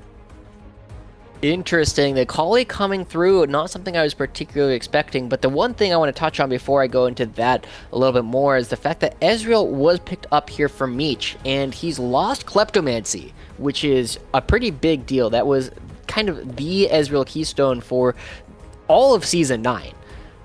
Right, he was looking to get a little bit of extra farm, or excuse me, a little bit of extra gold, these extra items, he could go back and sell them for more gold, but now he doesn't have that, and so a lot of Ezreals are a little bit unsure as to what their primary keystone should be. We've been seeing people trying Airy, we've been seeing a little bit of Comet, I've seen some people going for Conqueror, but I'm not convinced that this is the best AD carry on the patch, but we saw a fantastic performance from Meech, and I'm hoping he can prove me wrong.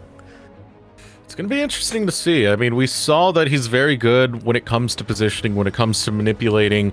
He knows how to work a team fight. He knows where to stand at the right time. And now next big thing is on a champion like Thresh. It's going to function in a way that's not exactly like the Rakan, but has a similar idea. He just wants to go in and start throwing people around. This is going to be very deadly for the bot lane of Full Spectrum, though, because Nami, even though she can play it safe from a distance and just heal up Joey's steps, it's still a very dangerous hook that could come your way, and it's still a very squishy fish. It really is. The one thing that's going to be really interesting to me as we start watching this game is that neither side has a particularly strong primary engage tool. They're kind of just looking to find opportunities to catch people as they move in, because otherwise it's going to probably be Lucky Krunker popping the Karma Shield, running at the other team very quickly and hoping to catch somebody who's not quite as quick on their feet. But honestly, if we're talking about people who aren't quick on their feet, who are trying to get overrun, you're looking at a Cho'Gath, and we just talked about how much health you're going to have to chew through on this guy. And Cho'Gath is pretty good at counter engages as well as stuffing engages with his Rupture. You walk right into it, you either get knocked up or you have to path around it. And stuff like Realm Warp has a very big telegraph. If Realm Warp is not used intelligently, that could be it right there. Just one fancy little knockup. Of course, we don't see Realm Warp used that often to be an engage tool, but the option's always there, and you definitely don't want to use it when you get too close to a Cho'Gath. We'll see what Lucky Krunker does do as they start to look through this game. I feel like Full Spectrum is also very confident. This Akali, not a champion we've been seeing quite as often these days, simply because it doesn't provide the same kind of immediate priority as Ryze does in a lot of ways, who's able to just throw that W, throw that E, throw that Q into the wave, whereas Not Too Clean going to be instead reliant on actually trying to fight people throughout the early game. So we will be loading onto the Rift, and it looks like Meech going to be in the Conqueror camp right now, as he is going to be going with that Keystone for the Ezreal. I mean, that's the thing we've been seeing most often when it comes to solo queue Ezreals in general. Even though he's been falling off quite a lot within raid, it's been fluctuating for a lot of champions, so this is going to be a nice little proving grounds right here in this matchup versus Full Spectrum. Going full spreads both ways, it's going to be a lot of respect from both sides, because, I mean, they can collapse on any jungler that's going for an invade, and that's what we're seeing right now. The members of Lucky Krunkers will go in just to try and get some vision, possibly go for a red steal, just trying to spot out where Josie's going to start off with that ward. Yeah, that's going to be really helpful, and I do like the early game that's being played between these two junglers. We saw that Ken actually starting with the red trinket, going to be sweeping out the ward that Josie plays, simply because it must be a habit of his, right? He does it in the first game, they call it out in the second game, and find themselves a little bit of gold and steal away some of that vision. The rest of the game going to be returning to a fairly standard situation. You even see A5 sticking around to see if this side of Lucky Krunkers is going to be going for the red buff on the top side of the map, but instead, everybody going to their own fairly traditional camps, everybody starting at the blue buff, but that's going to be giving Lucky Krunkers a little bit of a bonus, simply as they get here first, and watch for this hook. Looking to try and find it, but the minion wave comes in time. Josie, however, is getting invaded on right now. Ken V is going for that red buff still, and I don't think Josie knows it's happening. It would be a chance to go for vertical jungling, but Ken V1 might be able to get away with this and get some highway robbery going in his favor as Josie still continues to clear the wolf camp. And good damage coming out from Bow Eater as well, just kind of dodging away from that slow motion rupture. It feels like is just getting these auto attacks over and over, building up a massive wave, and he's going to be doing a good job because that wave is going to bounce right off that turret and will freeze in his place not far in front of Bow Eater's side of the map. And with all the extra power that is going to be providing, it's going to be very dangerous for A5 to do much of anything with this map situation without the help of Josie, who now doesn't have a red buff. And you know, we were talking about the squishiness of the Nami in the bot lane, but we also have to keep in mind that Meech is on Ezreal, and Ezreal needs a few items before he gets going. He doesn't really do that much damage off no items in the early game, and Caitlyn can be absolutely menacing at this stage of the game with those Piltover Peacemakers, with the headshots, and especially if you step on a trap. Ugandan Royalty finds a hook. There's a chance it might bite him in the ass, and we're going to see if that's going to prove true right now as Kizame throws out the bubble. Going to whiff it for the time being as Joey Steps is able to find quite a few autos onto the backline on Meech, but going even so far. Meech able to get a little bit of the better of that, but here comes the roam out of Ken V1. Trying to find the gank onto the bot lane, but instantly Full Spectrum are looking to back off. Flash for flash when it comes to the supports, and a very aggressive attempt coming out of Ugandan Royalty. A little bit surprising that Thresh actually went for that. He was level 3, so he did have the Lantern, and Meech was actually way closer in practice than it looked like initially. But Josie and Ken coming across each other, they can both see where the other one is standing, and I think just providing a little bit of support to the bottom half of the map, making sure that Meech and Ugandan can continue to move forward and actually try and crash this wave. Really good usage of their team's time, and now Ken, after taking away his opponent's red buff, is going to have a small lead. Look at all the camps he still has available to farm, whereas Josie, still maintaining even situation at the moment, but we'll see if he can recover it fairly soon, just like he did last game. Yeah, he's definitely missing a lot as we head into the next respawn of camps. Lucky Krunkers, Ken V1, taking out his wolves for the time being. One thing to keep in mind is even though Ugandan Royalty did burn that flash and it did seem somewhat trivial, it does set up a potential future kill because Ugandan Royalty is going to be the more aggressive one than the Nami would be for Kizame. So keep that in mind. It sets up the repeat gank for Ken V1. Josie getting fairly low is not actually going to get spotted by this sweeping. Instead, just going to allow Josie to continue moving forward. They know exactly where he is, but I feel like Ken is trying to play this a lot like it was played in previous metas, right? Looking to go aggressive, looking to actually fight his opponent, but Josie doesn't need to do that as long as he's maintaining enough of his own farm. Not going to be super worried about giving it up, and Ken ending up spending a lot of time doing things he doesn't need to. Oh, that's gonna bite for Ugandan Royalty as he goes down to a chain of CC and a cupcake on a bear trap. Joey Steps gets first blood. Just as you were talking about, having no flash, it works both ways. The trade coming through and the chain CC is there. Gonna be able to clean that up rather quickly, and Meech with the teleport doesn't have any heal for his support either. That's what the more aggressive style will sometimes get you. You got to be careful. You can't just go in and do that over and over again because you're going to get caught at some point.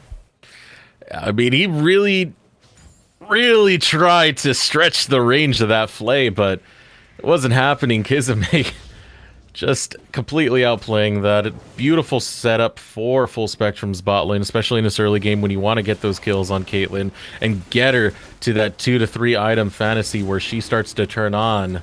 Hook goes out from Ugandan Royalty. Will not find it. Ken V1 going to join as well, but there's the flay into the knockup. Gets the kill onto Kizame. Josie trying to do the best he can to get a return kill, but will fall. Give it over the double to Meech, who's trying to make that a triple. Here comes the teleport. A5 is here. Rupture lands onto Meech. Over the wall is Joey Steps, trying to find that long-range shot. Trying to DPS as best as he can as another Rupture goes off, but overall, it's going to be a net win for Lucky Krunkers. Yeah, just as we were talking about training flashes once again, Kazime goes down to the flash from Ken V1, and he's able to get out himself. So overall, this game looking to be very slightly in Lucky Krunker's favor. once again. I was a little bit surprised that Full Spectrum was committing as hard to that dragon as they were, simply because it was hard to go for. You had Ezreal, Rek'Sai, and Thresh already coming up. You've already used a couple of your summoners. You're not level 6 yet, so you don't have the tidal wave available. And Full Spectrum ends up giving over a couple of kills that they didn't need to.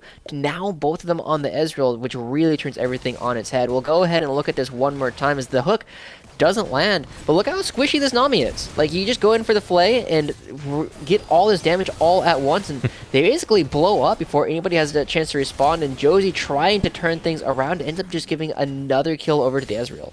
It was just that easy. You go for the flay and you get a fillet, and that's exactly what Ugandan Royalty got. The kills came in for Lucky Krunkers, 2-0 in that fight, and now no flash. No Planet here today. They're looking to go after A5, and A5 is a tanky boy. He will be able to get away from that, but the cost of a lot of health. Taking a lot of chunks as we see a teleport coming up in the bot lane. Here's Rise. He's able to get the death sentence on Kisame, but Ugandan Royalty will go down before he's able to do anything with it. Always plan ahead, flashes forward, will take down Kisame, and a support for support trade going on in the bot lane. Definitely in favor of Full Spectrum, not having to commit the teleport, but now Josie up in the top side of the map. What is he going to do? Is he going to try and go for this dive? Is he going to go for the Rift Herald? No, he's going to back away. Yeah, he's going to farm his camps. Yeah, let's do it. Action. Cool. All right, well, I was hoping they would fight, but they didn't. It's okay. There's objectives on the bottom half of the map, too, as Meech gets a little bit more damage, then misses a couple more skill shots, but it's okay. It's all good. They might go for it still. I mean, you still got the ultimate up for A5, so it does look like he's trying to set up something here, but it might be spotted out. You can see the pings going onto that bush right now from Ken V1. He's got to be careful of that pincer. Going to start up the Rift Herald. Both these teams are sitting with their junglers in the top half of the map, and Josie, once again, to his credit, ahead in camps over his opponent. I think Ken is, yeah, he's fighting the Rift Herald right now. You see it on your screen in the bottom left now. And with no reaction coming out from Full Spectrum, should be able to pick this up. And I believe this is early enough that you can actually spawn a second Rift Herald in time before the Baron actually spawns. I believe it's an 8-minute timer, but I'm sure somebody will correct me on that if I'm wrong. And luckily, this one is not going to be one that, unfortunately, expires like we saw in game number 1. But look at this engage, trying to go on to Meech. Meech going to have to use the Lantern. Tidal Wave going to be used. Arcane Shift to dodge it, but now Ugandan Royalty is the one in the crosshairs as the team of Full Spectrum try and find the collapse, but they're going to cash the death sentence instead as the Ragnarok being popped by Josie to be able to escape it. And now they're going to be going for the Dragon once again, right after using the Ragnarok. A little bit worrying. We already see that the Rek'Sai is moving over. Rise not going to actually be backing away as they are doing this in full vision. Josie has to be very careful. Hook lands. The hook comes in, and there it goes. Lucky Krunkers able to get the steal, pops the ultimate, and claims Josie as well. And that is a huge loss for Full Spectrum. They set up the leash, they set up the bait, but they grab the whole damn meal in the process. Not too clean. Still just going back to the mid lane. This game kind of breaking in favor of Lucky Krunkers every single time around this dragon, and now we see yet another dragon coming up on the board. There's going to be an Infernal in 4.5 minutes, which means that this time we're going to get an entirely different spawn. Last time we saw the mountain, this time we're going to see either the cloud or the ocean, but Ugandan Royalty setting this up initially with this death sentence, and ooh, the smite comes through, and it's so just all Ken. And you can see the ultimate come out. The Queen is on the Rift, and she's tearing it up. The form of Ken V1, who was able to get the steal, who was able to get the kill. And now a 1-0-2 Rek'Sai. Rek'Sai can function as a quite potent assassin if you start letting the kills go into the Queen's hands. And that's what we're starting to see right here as the jungle item is complete. We see this over and over again. Joey 2-0-0 on the Caitlyn, does have the Storm Razor completed, but that's not going to do you a whole lot of good if you walk into Ken as he goes over the wall. Ooh, able to get the knock up, the death sentence, the whole shebang. Ken V1 will take down Kazime, and Joey steps forced to just walk away as this side of the map is now controlled by Lucky Krunkers. They're looking to chase him off their lawn, and Grump chasing away Josie for the time being. This is Lucky Krunker's map now. They own this side of the rift. This is what we were looking at happening in the first game. It's starting to come to fruition. Bow Eater just going aggressive up against the Cho'Gath. That takes a long time to burn him down. Joy's going to be the one who actually gets that Gromp right there.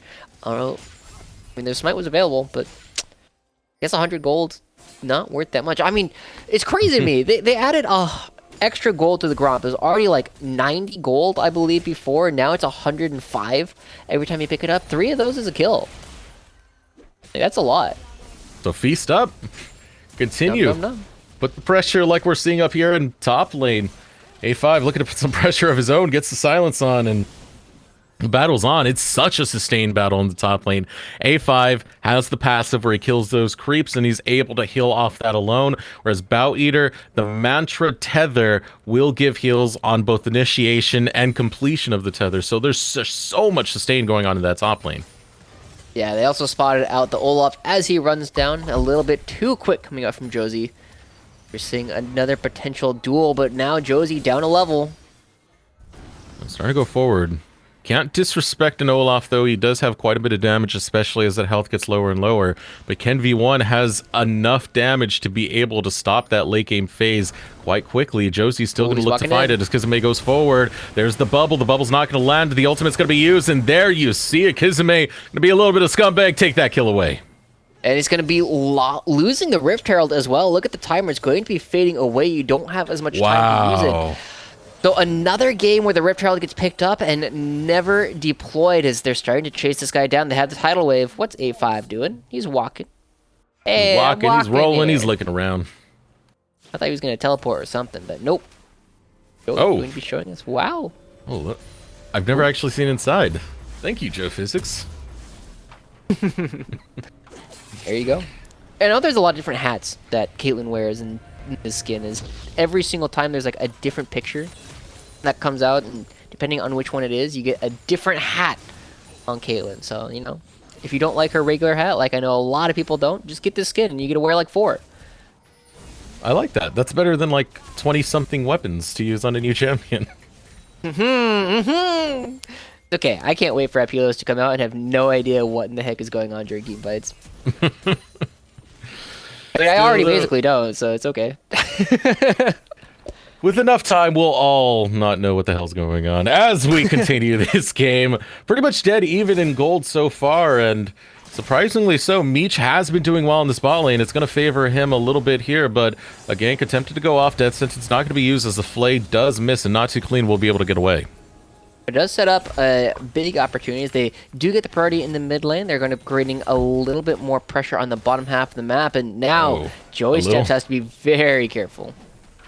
Going to be a lot of pressure on the spot side of the map, but luckily for him, the wave is not pushed in. He was able to get the clear, so there's going to be no minions to hold it for a tower dive, but the dragon is spawning soon, and that is what Lucky Krunkers are looking to set up for.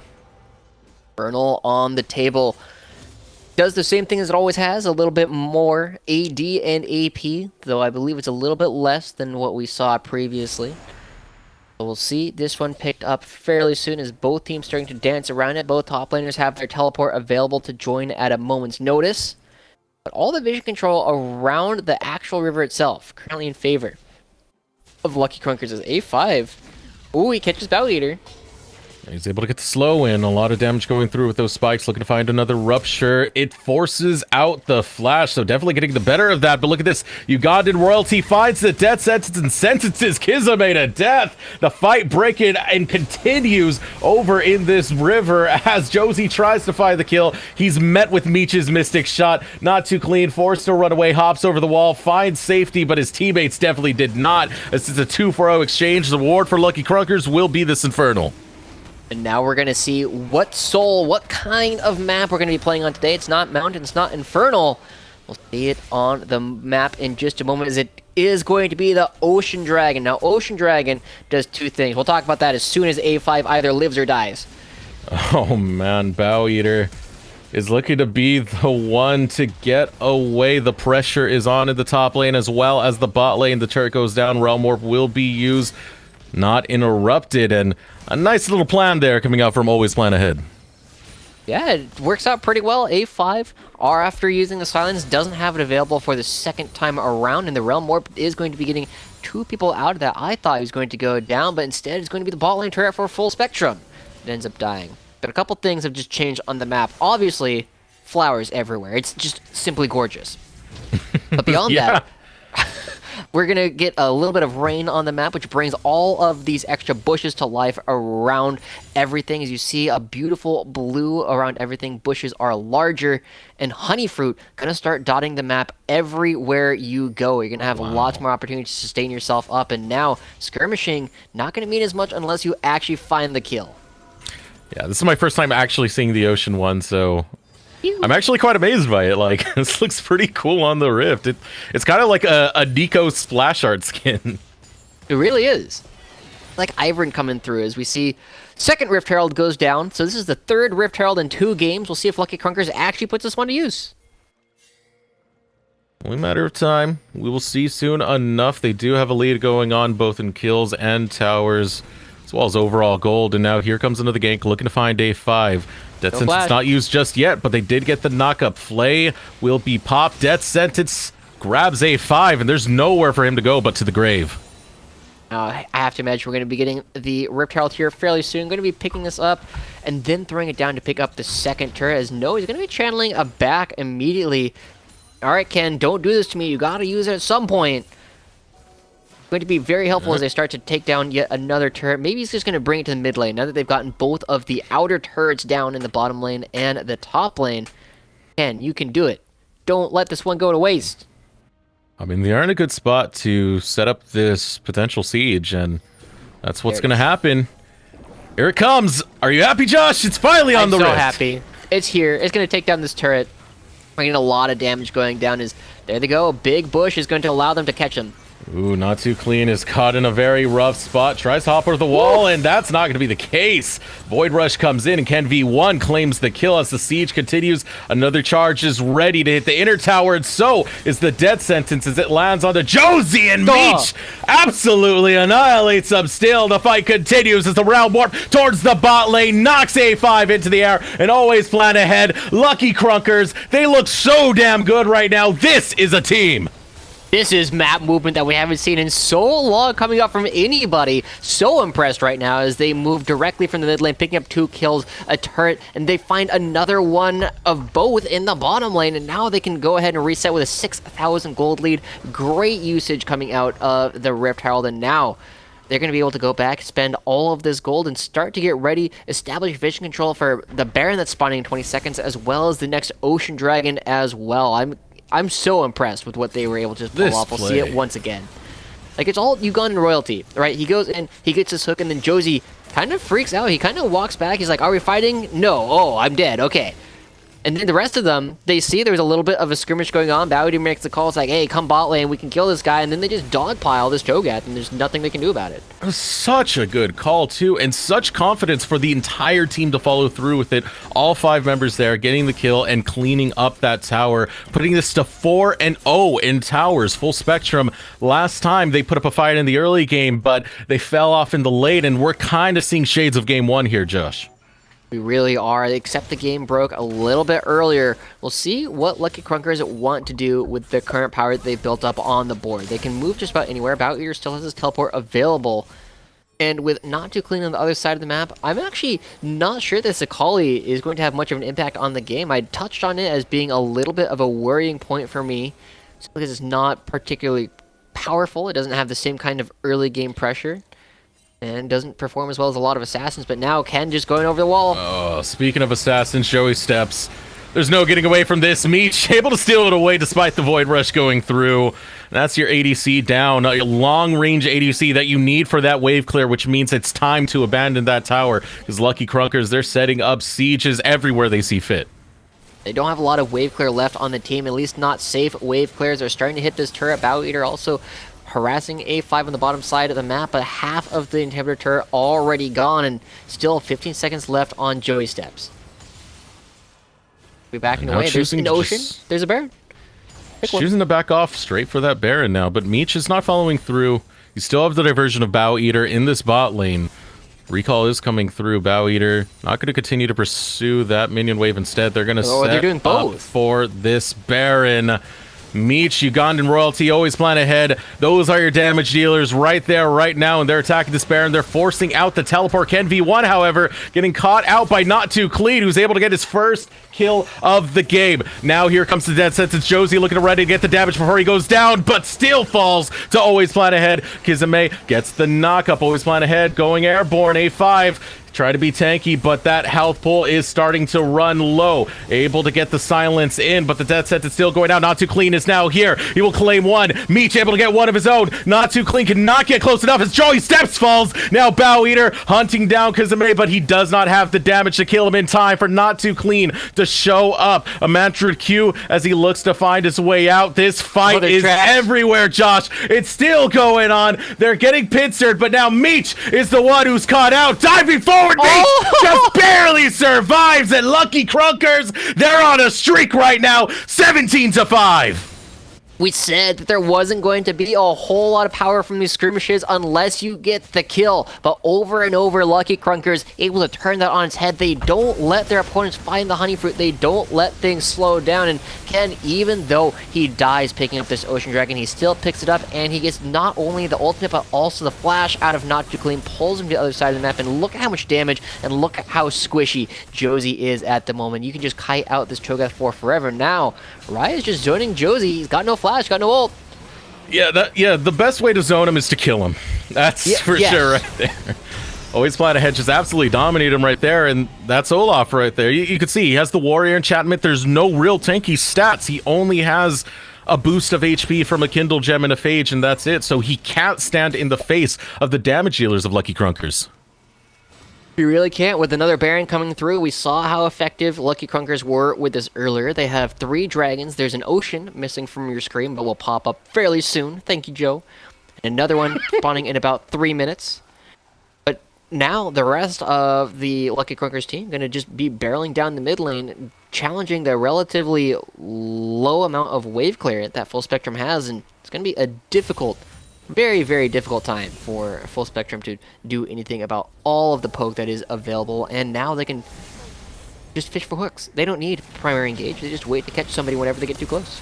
Ooh, this is where they might get strangled out. A5 might have gone a little bit too far. We'll use the blast plant to be able to escape, but this is oh so dangerous for Full Spectrum, because look at this vision on the top side. They've lit this entire top end of the jungle in the name of Lucky Krunkers. They can rotate as they see fit, demolishing turrets. Another one goes down, and they have inhibitor towers now in their sights. Grabbed is A5, but the siege is now going to begin. Joey Steps, there's only so much he can do. He puts down that trap line, trying to deter Lucky Krunkers from going forward with this engage. And one other thing that we haven't even touched on, just having the ocean's map coming through means that there are a ton of honey fruit just chilling around in the jungle that people can go around, pick up, and it means that you aren't nearly as reliant upon actually going back, using these teleports to get back onto the map. Oh, and there comes the death sentence. A5 gets destroyed. Kizame critically low as well. It's a 4-on-5, and Lucky Krunkers are taking it to the face of Full Spectrum. Always plan ahead. Gonna join up late into this fight and do the damage needed to put that final nail in the coffin for game number 2. Still gonna lose his life will be Ugandan Royalty, but it doesn't matter. The damage is done. The base is in shambles, and Lucky Krunkers taking game number 2. There's the surrender coming through. Full Spectrum leaving it a little bit early as you start to see everyone running back to their side of the map. And Lucky Krunker is already up 2-0 over Full Spectrum, and just a crazy dominant game 2 coming through. They took a hold early and never let it go back. So we'll see if we might be looking at an early day-to-day disruption. We might be looking at a 3-0 if Lucky Krunkers continue playing the way they have been. Yeah, Full Spectrum, they just haven't been able to respond. It's been a little bit on the even side as we head towards the 15-minute mark, but Lucky Krunkers just know what to do when it comes to that mid-game point. The moment they get there, the dragons get taken away. They farm those dragons like no tomorrow, and they keep setting up plays around those dragons, making it impossible for Full Spectrum to do anything. There needs to be a desperate game plan shift if Full Spectrum are going to be able to find a win. It's hard to identify exactly where things are going wrong in a lot of ways because it feels like Lucky Krunkers are just the ones who are making proactive moves. It's not something that any individual member is doing for the team. They're doing it as a group. Everybody's contributing to their success. And because of that, Full Spectrum, I'm not sure if they have something that they can do to necessarily come back because it seems like as a team, they aren't working as cohesively. They aren't losing their lanes particularly hard. Their jungle, Josie, is actually doing a fantastic job at staying even despite the fact that his opponent is constantly in his side of the jungle. They aren't capitalizing on the rest of it. They aren't killing their opponent. They aren't going for aggressive plays. Maybe Kazime needs another big engage tool because we saw how willing he is to make these aggressive attacks early on last game. Maybe if they can give him the aggressive tools to do it again this game, he can set them on the road to recovery. Now, only time will tell, and game number 3 drafts will be underway in just a moment. We are going to throw it over to a short break. Be sure to stay tuned because we'll have game number 3. Will Full Spectrum make this a series, or is it going to be a 3-0 sweep? We'll be right back with more Risen Esports Champions League.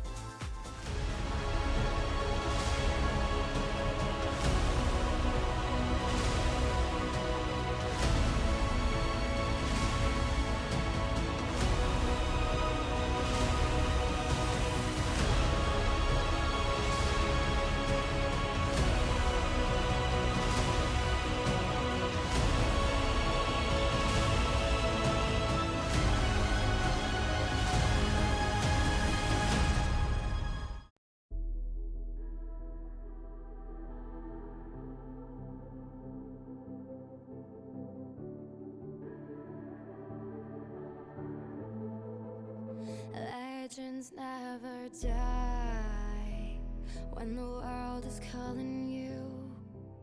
Can you hear them screaming out your name?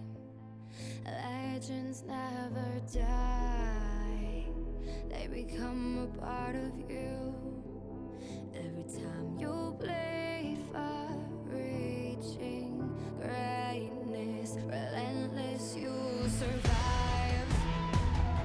They never lose hope when everything's cold and the fighting's near. It's deep in their bones, they'll ride into smoke when the fire is fierce. Oh, pick yourself up, 'cause legends never die.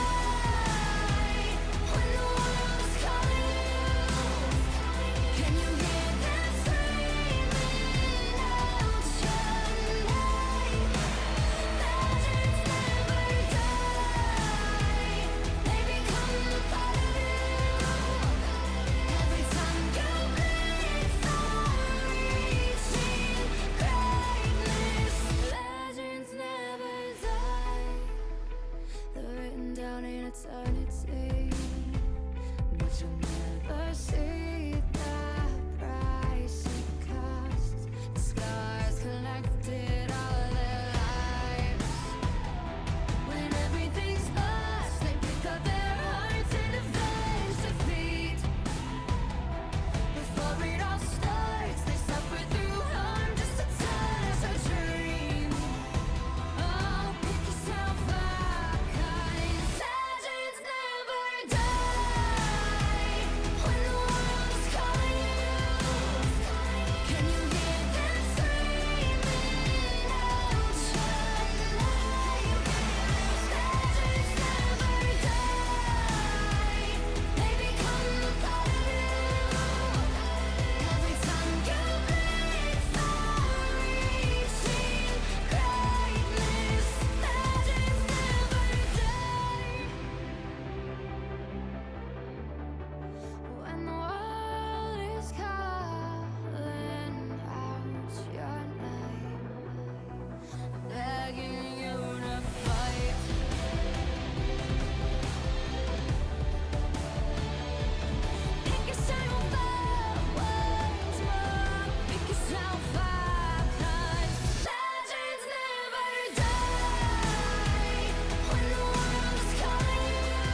Welcome to the wild, no heroes and villains. Welcome to the war, we've only begun. So pick up your weapon and face it.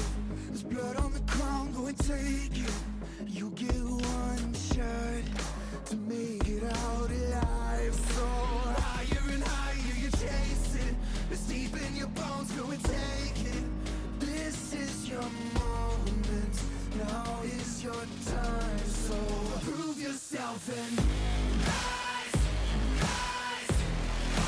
Make them remember you. Rise, push through heaven. Rise, rise. They will remember you. Rise. Welcome to the climb up, reach for the summit. Visions brave, the one false step lead the end. So higher and higher you chase it. It's deep in your blood, go and take it. This is your moment. Take to the skies, go. Prove yourself and rise, rise. Make them remember you. Rise, push through heaven. Rise, rise. They will remember you.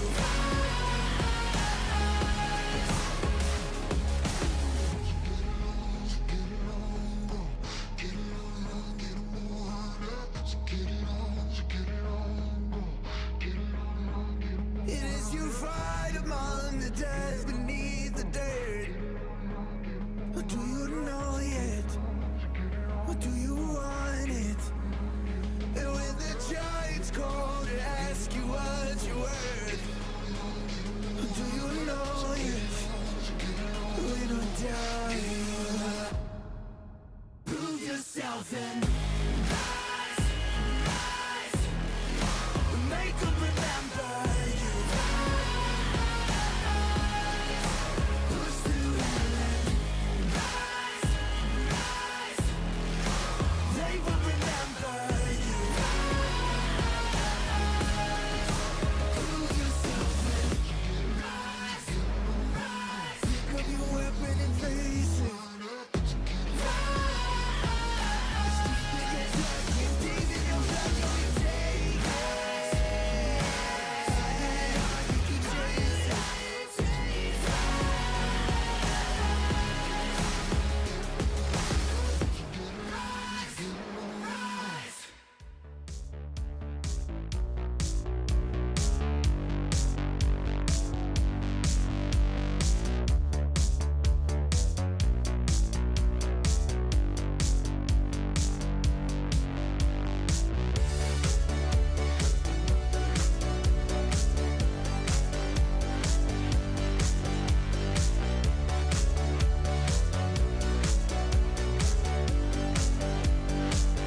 Welcome back, ladies and gentlemen, to Risen Esports Champions League semifinals matchup. Full Spectrum versus Lucky Krunker team, and so far, it's looking like we're gonna have a 3-0 sweep unless Full Spectrum do something soon, Josh. Yeah, Lucky Crunkers have been looking very strong. Obviously, got to give more props to Meech, who's had 2 fantastic games in a row, topping the damage charts, both as Zaya and as Ezreal in the past 2 games. And it looks like Full Spectrum's going to have to find something to turn it around, because they've just been across the map. Not individually, but as a team, have been completely outclassed over and over and over again. And they have one more game to try and turn things around. And I mean, we might see the change now because, as I've heard, Pufu will be now stepping in instead of Joey Steps. That's going to bring a different champion pool, and yeah, is it going to be enough is the question. Find out. We got one more game to go, and then depending on how that goes, Full Spectrum might be poised for a reverse sweep, but they need to figure something out quickly, because they only have one more game to try and figure out what they've been doing wrong, create proactive plays, and start taking some of these dragons. Yeah, so time will tell. We will throw it over to one more short break as we get our players into this game. Once they're all set, we shall be hitting the rift, so we will be right back one final time.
Welcome back, ladies and gentlemen, to Risen Esports Champions League semifinals matchup of Full Spectrum versus Lucky Krunker team. And we're talking about it earlier. Full Spectrum now doing the switch. Joey stepping down. Pufu is now up to the bat. Yeah, Spectrum backs against the wall. They're on fatal terrain, and this is where crazy things tend to happen when you're already down 2 full games. They're once again on the blue side because Lucky Krunkers, coming in as the first seed, will have the side advantage. And so far, it doesn't matter which side of the map they've been on. They go in, the picks come through once again, and now Pufu going to be taking away Meech's Zaya, but we already saw a fantastic performance from Meech on more than one character, so I'm not sure if that's going to be enough to really turn things on its head just quite yet. But we've got a lot more draft left to go. I mean, he does have quite a champion pool. Off of solo queue alone, we know he's been playing a lot of Ezreal, Draven, Varus. There's definitely a lot of things he's been trying out. It's not going to be that easy to ban him out if he's practicing a diverse champ pool. So Lucky Krunkers locking in the Mordekaiser as well as the Elise. Ken V1 will be going for that early game damage dive-in spider. And it's pretty hard to deal with sometimes because you get the aggro with the Elise when you set up the tower dive and then just hop away and call it a day, let your teammate do the rest. But it can be foiled from time to time, and J4 is one of those who do a good job at that, as well as Vladimir, who deny it outright thanks to the blood pool. Yeah, it's interesting to see the Pantheon coming through as well as the Mordekaiser. Lucky Krunkers going to be getting 2 solo laners that can be flexed, though both of them tend to prefer going into the top lane. Pantheon a little bit more flexible into the mid lane. As we go through the last couple of bans, we see very different focuses between them. A couple of big support bans coming through, whereas a couple of mages already getting banned out. And I'm a little bit surprised to see the Talia, not something you see a whole lot in the bottom lane, but the Swain taken away. It's going to put Meech back on the exact same AD carry we saw from last game, the Shen. Once again making his appearance. A very strong pick in solo queue for the first time in a long time, but also going to be having a particularly good matchup into the Mordekaiser as well, because he likes staying on top of him where it's difficult for Mordekaiser to actually land that Q consistently. And now another one of the question is this going to be the pick for Kazame? Because we've seen underperformance so far to Kazame when it comes to pretty much game 1 and game 2. Like, we saw glimpses of life, but it just wasn't enough, getting caught out from time to time. We saw how well the Nami worked in the early, but later on it was just death sentence. Now on something like the Karma, you can be much more aggressive. You can even be a pusher if you want to be an outright bully, but is it going to be enough? Now it's against Ezreal and Morgana. They're both relatively safe champions with a spell shield and arcane shift, so maybe it works out with Pufu. Now that you have a new ADC, it's definitely going to be a volatile situation to see go down. Yeah, I do want to praise Nick's big thing a little bit more. You talked about how we had the play between the Rakan and the Poppy in game 1. The next big thing was eventually able to take over and make the rest of his team look really good. We also saw the Thresh. It had one misstep early on in the game, which ended up giving a kill over to their opponents. But in game 2, or as the game went longer, it didn't matter as much. He was starting to land all these hooks, not just on Kazime, but on Joey's steps, on Not Too Clean, on A5, and it allowed them to really take a very commanding position, fish for hooks, and every time you found one, you generally found a kill almost immediately after that. The one worry I have now is Josie, for the first time, is on a champion that doesn't farm their own jungle particularly quickly, which has been one of the biggest differences he's had between himself and Ken V1, who's been trying to hunt him down. This might be the first time that Elise can do it. It's definitely been feeling like a situation where Josie has been really wanting the Lee Sin, but hasn't been able to pick it up because either Lucky Krunkers will take it or ban it away. And in this case, they had to ban it away because of that power first pick. Giving up the second rotation, Lee Sin would be oh so juicy for Krunkers to grab right there. So now going on something that's a little bit more easy to execute on and has a ton of utility, has a ton of power. Just a matter of finally getting that execution to go the way of Full Spectrum, because if Josie can take that early pathing that we've seen be so pristine in games number 1 and 2 and finally translate into successful ganks, Full Spectrum might finally get the boost they need to find a win. This time they have engaged tools as well. They're looking at Josie going to be going very aggressive. He can be supported by A5 with the Stand United. He can also just get things started, trap people in one small space for Pufu to rain damage down on top of them. But they have options for the first time in quite a while. A5, especially if he goes for a more damaging build, I'm looking at like Titanic, Hydra into something like a Trinity Force can actually have an opportunity to just crush Bow Eater for almost the entire game with the percentage health damage he's able to put out. But here we go, Josie again coming out looking to throw down the ward, and Ken with the red trinket is also there, but they definitely have an opportunity to try and go for something a little bit more aggressive. And I mean, his shield not very aggressive, but it works. Yeah, kind of smelling that one out was Ken V1. There wasn't much CC there, so it would have been a hard kill to get in the first place unless Ken V1 actually walked up all the way for the face check. But yeah, ultimately just playing it safe. Spread's going to go down. I do expect to see a lot of pressure come out of Ken V1 towards his top side, because once level 6 hits, you always have that threat of the Shen suddenly showing up to where you're ganking. How do you counter that? Well, just go gank the Shen himself. It's not super difficult. He doesn't actually have something super effective at stopping damage early on in the game, simply because the Spirit Refuge blocks auto attacks, and neither Bow Eater nor Ken V1 have champions that are overly reliant on auto attacks for their damage. So, gonna be interesting. The one other adaptation that we've seen in this game that I think is pretty cute is the fact that Josie held onto his ward. He saw that Ken already had the red trinket, was already ready for him to throw it down, and he was like, nope, I'm going to save this one for a little bit later instead. So Ken V1 not getting that little bit of extra gold as they were giving it away last time. So now looking at these starts right now, Josie starting off on the blue side, while Ken V1 will go for a bit of that power farm route on the red side. Might end up meeting around the same place. Once again, Josie has been doing really well with this pathing in the early game, being able to anticipate where Ken V1 is going to be.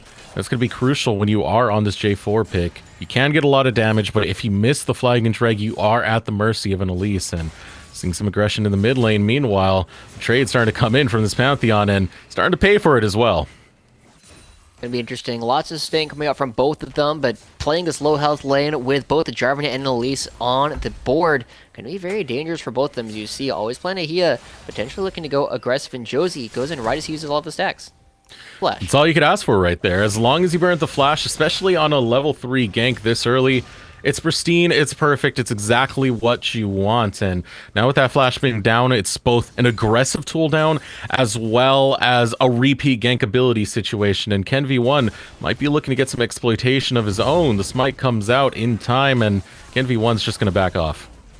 Yeah, 1v1s in the bottom lane, both supports and both AD carries just hitting each other, and once again, going in favor of full spectrum. They're not losing individually. This hasn't been their problem the entire series. They're losing in the map play. Now Kazime trying to move first to try and help out his jungler, but he doesn't have priority on the rest of the bot lane. Yeah, this is going to be pretty dangerous right here. 4 men are going to be fighting this one out. Ugandan Royalty forced to flash away, but getting caught out is Josie. First blood will go over to Meech. It's going to be a 1-for-1 trade. So the rest of the squad of full spectrum burning the teleport will be A5 to get to that fight, and not really getting much for it. Yeah, doesn't even get an assist, and the big disaster is now Meech has double buffs, both the red and the blue buff available to him. The poke is going to be so much more difficult to deal with, and as soon as he clears out this wave, he can teleport and come right on back, and he's going to be in such a powerful position. In fact, both of the AD carries with an extra kill under their belt are going to hit their item spikes faster. But the big thing is, Ezreal, always known for having that strong mid-game power spike as soon as he completes a Sheen item, whereas Xayah, even with the changes in this new patch, is going to be a little bit more reliant on getting a couple more items as they build up that critical strength. Now we're starting to see Josie head up towards his top side, looking to try and find a gank on Bow Eater, which would be crucial right now because Bow Eater will have a natural lead thanks to that alone time in the lane, and the pressure is on Bow Eater, able to throw out the claw. Bow Eater just looking to walk away, and he will be able to escape, but he does have teleport up. He did not burn his flash. He'll get back to lane in a quick manner. Should be alright. They're going to make sure to crash this, but another fight breaking out. Ken is here. Ooh. And Ken is no longer here, but the Ignite is taking not too clean, is going to turn that into a 1-for-1. Now Kizame trying to run for his life, but there is the Dark Binding through the wall from Ugandan Royalty, able to set up the double kill for Always Plan Ahead. Wow. Once again, yet another skirmish going in favor of Lucky Krunkers. They always pick so many champions that are effective right off the bat. And it's a little bit surprising to me that they even picked up Ken in that little bit of a skirmish. Not necessarily expecting the damage as much as they needed to. As another binding lands, and look at the damage already coming through from Mage. Ugh. Doesn't even have items yet. Hasn't bought. Oh, this is rough right now for Pufu. That was the power you were talking about earlier, that early double buffs. He doesn't need to leave lane. He gets some regen, he gets that mana regen, and he gets that burn. He could just continue putting on that pressure, and that's what we saw. He definitely reaped the benefits of those buffs. And now Ken V1 is looking to find a gank in the mid lane. It's going to be tough to find it. The blood pool is always available, and it will be used. Still looking to go forward with this gank, though. There's the flag of Drake. Gets the knockup, not too clean. Started to run critically low. The rappel up to the rafters, and Ken V1 is able to claim the kill with always plan ahead, tanking the tower. The teamwork makes the dream work. They find it. That was so aggressive, but I really like it. They saw Pufu was coming around, coming out of base, but he couldn't get there in time. Josie was a little bit too low. They didn't need to worry about him because as long as they dodge the flag and drag, there's no actual threat available. Pufu coming through, spots out Ken, but just spotting him is not going to mean a whole lot as Ken picks up the big Krug and allows the rest of his team to move further in and take more damage. Oh, man. They're looking to teleport behind? Oh, here's Pantheon. Yeah, here we go. The man drop, looking to show up to the fight. Spell shield goes out, ensuring that the binding doesn't come through, but Pufu is able to claim a kill, make it 2 of his own. He wants to find 3, and there is the triple kill and the breath of fresh air that full spectrum have needed all series. Oh, that was a disaster. We're going to need to get a replay on our screen fairly soon, but Meech going to be walking right on out of that. Now, I want to just pay attention to what Always Planet here is doing. Yes, he comes in, but he does 2 things. One, this wave is gone by the time he shows up. There's no means to actually tank the first couple of shots, and then with the spell shield on him, he throws out his E to start blocking turret shots, but the turret's already warmed up, and he drops the aggro so that everybody else who can't do anything about it end up taking all the damage because of it. And an easy triple kill going over to Xayah actually puts Full Spectrum in a position where they might be able to take over this game. They're still behind, but picking up the Cloud Dragon, looking at this Ocean Dragon, means that it's nowhere near as impactful as it could have been earlier. And that's so much gold funneled onto Pufu as well. 4-0-0. He's sitting pretty right now. He's able to make that back at the components of an Essence Reaver. And yeah, just comparatively, Meech only has his Tear of the Goddess and the Sheen. It's going to be a while before Meech can even get into fighting position with Pufu. It's going to be a while indeed. I mean, he's stacking up.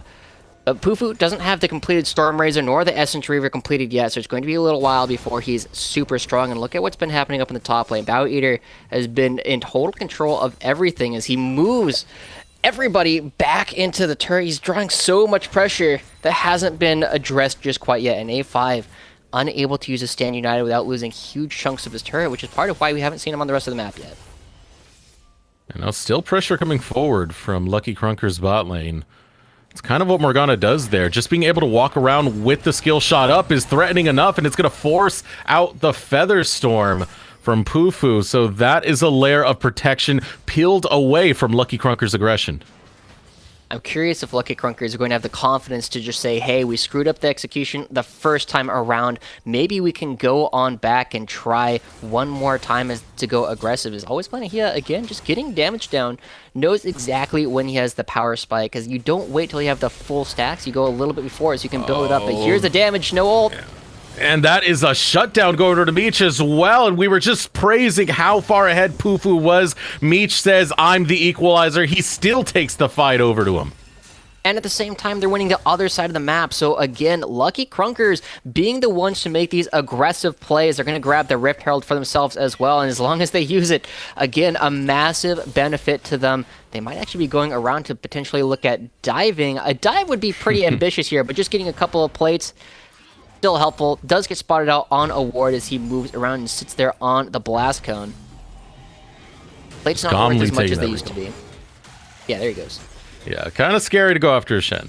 He's still a tanky boy, especially when he's full health, but one positive benefit is Bow Eater has been getting a lot of CS thanks to that very early teleport we saw go bad earlier, but now it's time to get the gank going in the bot lane. Josie trying to anticipate the arcane shift. He does have the Cataclysm available. Flashing forward will be Pufu. Claims 1, claims 2, make it double. Pufu walking away with an excellent play. Even though you kill him, he's still very fed. Now 6-1, a double kill coming through. Josie doesn't even need to commit the ultimate on that. Beautiful drop from Meech, waiting things out, but it doesn't matter when you have so much damage available to you. Xayah comes on through. Ken not going to be able to do a whole lot. Even running into Josie, not going to be a very exciting position to be in, as instead, game continues to hold out relatively even. And we said previously in Game 1, it's looking a lot like Game 1, Lucky Krunker is going to be suffering from the fact that Full Spectrum scale much better. They have the Vladimir, they have the Zaya as compared to the Pantheon and the Ezreal. The Lucky Krunkers didn't care about that last time, they didn't care about it in Game 1, and I don't know if they're going to care about it in Game 3. And now at 10 minutes in, Full Spectrum's ADC Pufu, the change is working out because we already have completed Tier 2 boots and an Essence Reaver on top of that. So the damage is there, the sustain is there, being able to regen using that passive of the Essence Reaver, as well as the stats it gives. It's just raw and dirty for Meech to be able to deal with, and might be the tool they need to be able to come out successful in the mid game and find this game number 3 win that they desperately need with everything on the line. But that is a mistake that might cost them. Going to be doing quite a bit of damage. This turret has been continuously going low, and even though it's not giving as much gold as it used to, it's still going to be giving over quite a bit. Instead of 160 per plate, only 120, so half of it is already gone, but still 3 plates is a lot of extra gold. 360 still available, as they are going to be committing the Rift Herald here. It should be able to clean up this bot lane turret, and Josie not in a spot where he feels comfortable contesting. And Pufu's so far ahead, but the pressure just keeps being relentless from the side of Lucky Krunkers, as they are able to get first brick, trying to equalize that gold out, trying to get Meech whatever income he can for that first brick. But ultimately it is successful, and it's successful at a great time because Dragon is spawning very, very soon. Well, I thought I saw a teleport coming through. No, it's just a couple of pings on the bottom side of the map, but the 2 seconds left on the Ocean Dragon is here. Lucky Krunkers are the first one to the punch, as they tend to be. But Bow Eater and A5 on the other side of the map, and you already see Bow Eater going off into that little alcove that now exists on the top and bottom lane. Gonna try and teleport? No, it doesn't even look like he needs to, because everybody on Full Spectrum is going to be backing away. Now they got the Drake. Time for the mountains to rise. So the map does change over. Starting to culminate over in the mid lane will be Full Spectrum, but there's not much they can do with it without a minion wave there. So just playing a little bit of that minor ARAM game until they can form up their next plan.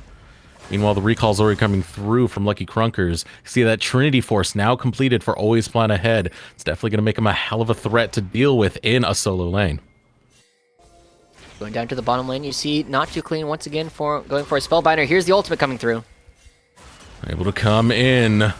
Is Always Plan Ahead, looking to find Not Too Clean. There's 3 members all around him, and he's on the wrong side of the rift. As he tries to take the creative way out, instead takes the quick way out. That's going to be death, and that's going to be a kill going over to Always Plan Ahead.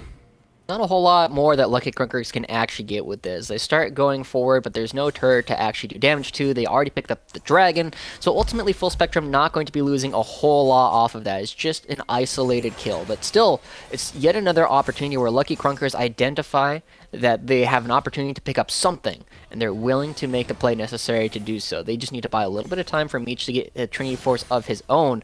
They're going to be very, very strong. Bow Eater continues to make moves in the top lane, but he's getting collapsed upon. Yeah, Josie and Kuzume both going to be here. Flag and Trag finds the knockup, but going to the Shadow Realm will be A5. Bow Eater has a tight timer on this as his health is starting to run low. He will claim the kill regardless. The tether goes out. They're able to find the snare as well as the Cataclysm being used. They want to give the kill over to Pufu, and that's going to be kill number 7. 14 minutes in the pocket of Pufu. But everybody up here means that Full Spectrum going to be losing a ton of damage on the mid lane turret. They gave up so much pressure now. Ken, not spotted by this, is going to have an opportunity. He goes in.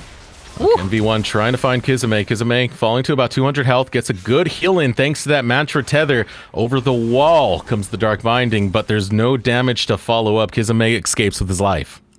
Wow, it's still a lot of damage. The root actually catching Ken as he's up top means he can't go down with the other part of the E.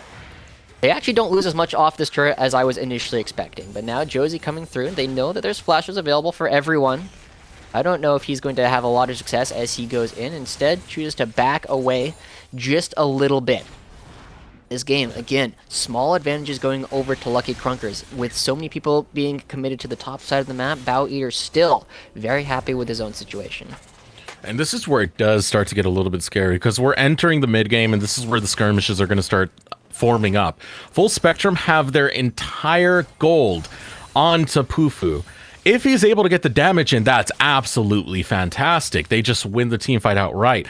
But that's not the case for Lucky Krunkers. They have a team that loves to die for the backline. If Pufu goes down, that's all your gold gone, and that's a team fight loss, and that's so critical in this mid game as objectives, especially dragons, start hitting the rift.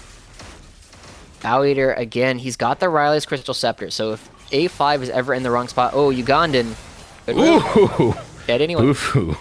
Kill number 8 now. Flag Drag going after Meech. Josie will get some damage in, drops the Cataclysm. Ken V1 going to show up. Josie is not done. He brought a friend, and A5 is going to be happy to cut himself a piece of that pie. As always, plan ahead, looks to run away, but there's 4 members chasing him down, using that shield to absolute beauty, but not too clean, will still take him down. And with such an advantage going over to Full Spectrum, they can see their way with this rift as they go for the jewel, and that is going to be the mid lane tower.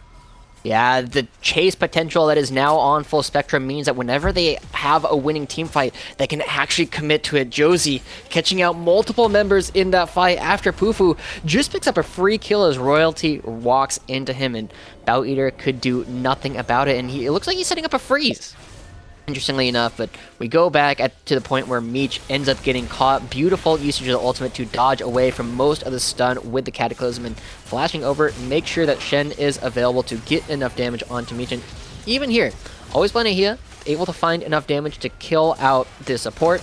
And just as you mentioned, getting a ton of damage reduction from that shield, but wasn't enough. Needs to get a little bit more, needs to buy a little bit more time, and need to kill the one target. So I'm really looking to Bow Eater later on in the game to, again, just use the ultimate to deny him as they start fighting. Yeah, no Cataclysm for Josie right here, so you might be dead to rights trying to hop away. Ken V1 will take him down. Moving forward will be always plan ahead. As he puts up the shield, negating the damage. Cocoon goes out, and it's going to claim a victim. That will be Kazame as A5 runs away with the dash, getting critically low. More shots coming out of Meech, and just as Full Spectrum are able to pick up a win, Lucky Krunkers retaliate with aggression. They're going to be able to pick up multiple objectives. They grabbed the second Rift Herald, so they're going to be able to crash it into the mid lane as they start to move towards the second turret. Meanwhile, Ken also picking up the Mountain Dragon. This is the proactivity, this is the team play that has set Lucky Krunkers apart so far this game, the Root Lands. Ooh.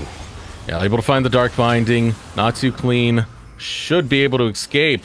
Luckily has the phase rush, got the damage in, and got the move speed to be able to back out. But at the cost of their tower, at the cost of a Drake on top of that. Every time Lucky Krunkers win a fight, they actually do something with it. They get so much gold off the rift, so much in terms of objective. Full Spectrum just have not been able to match that.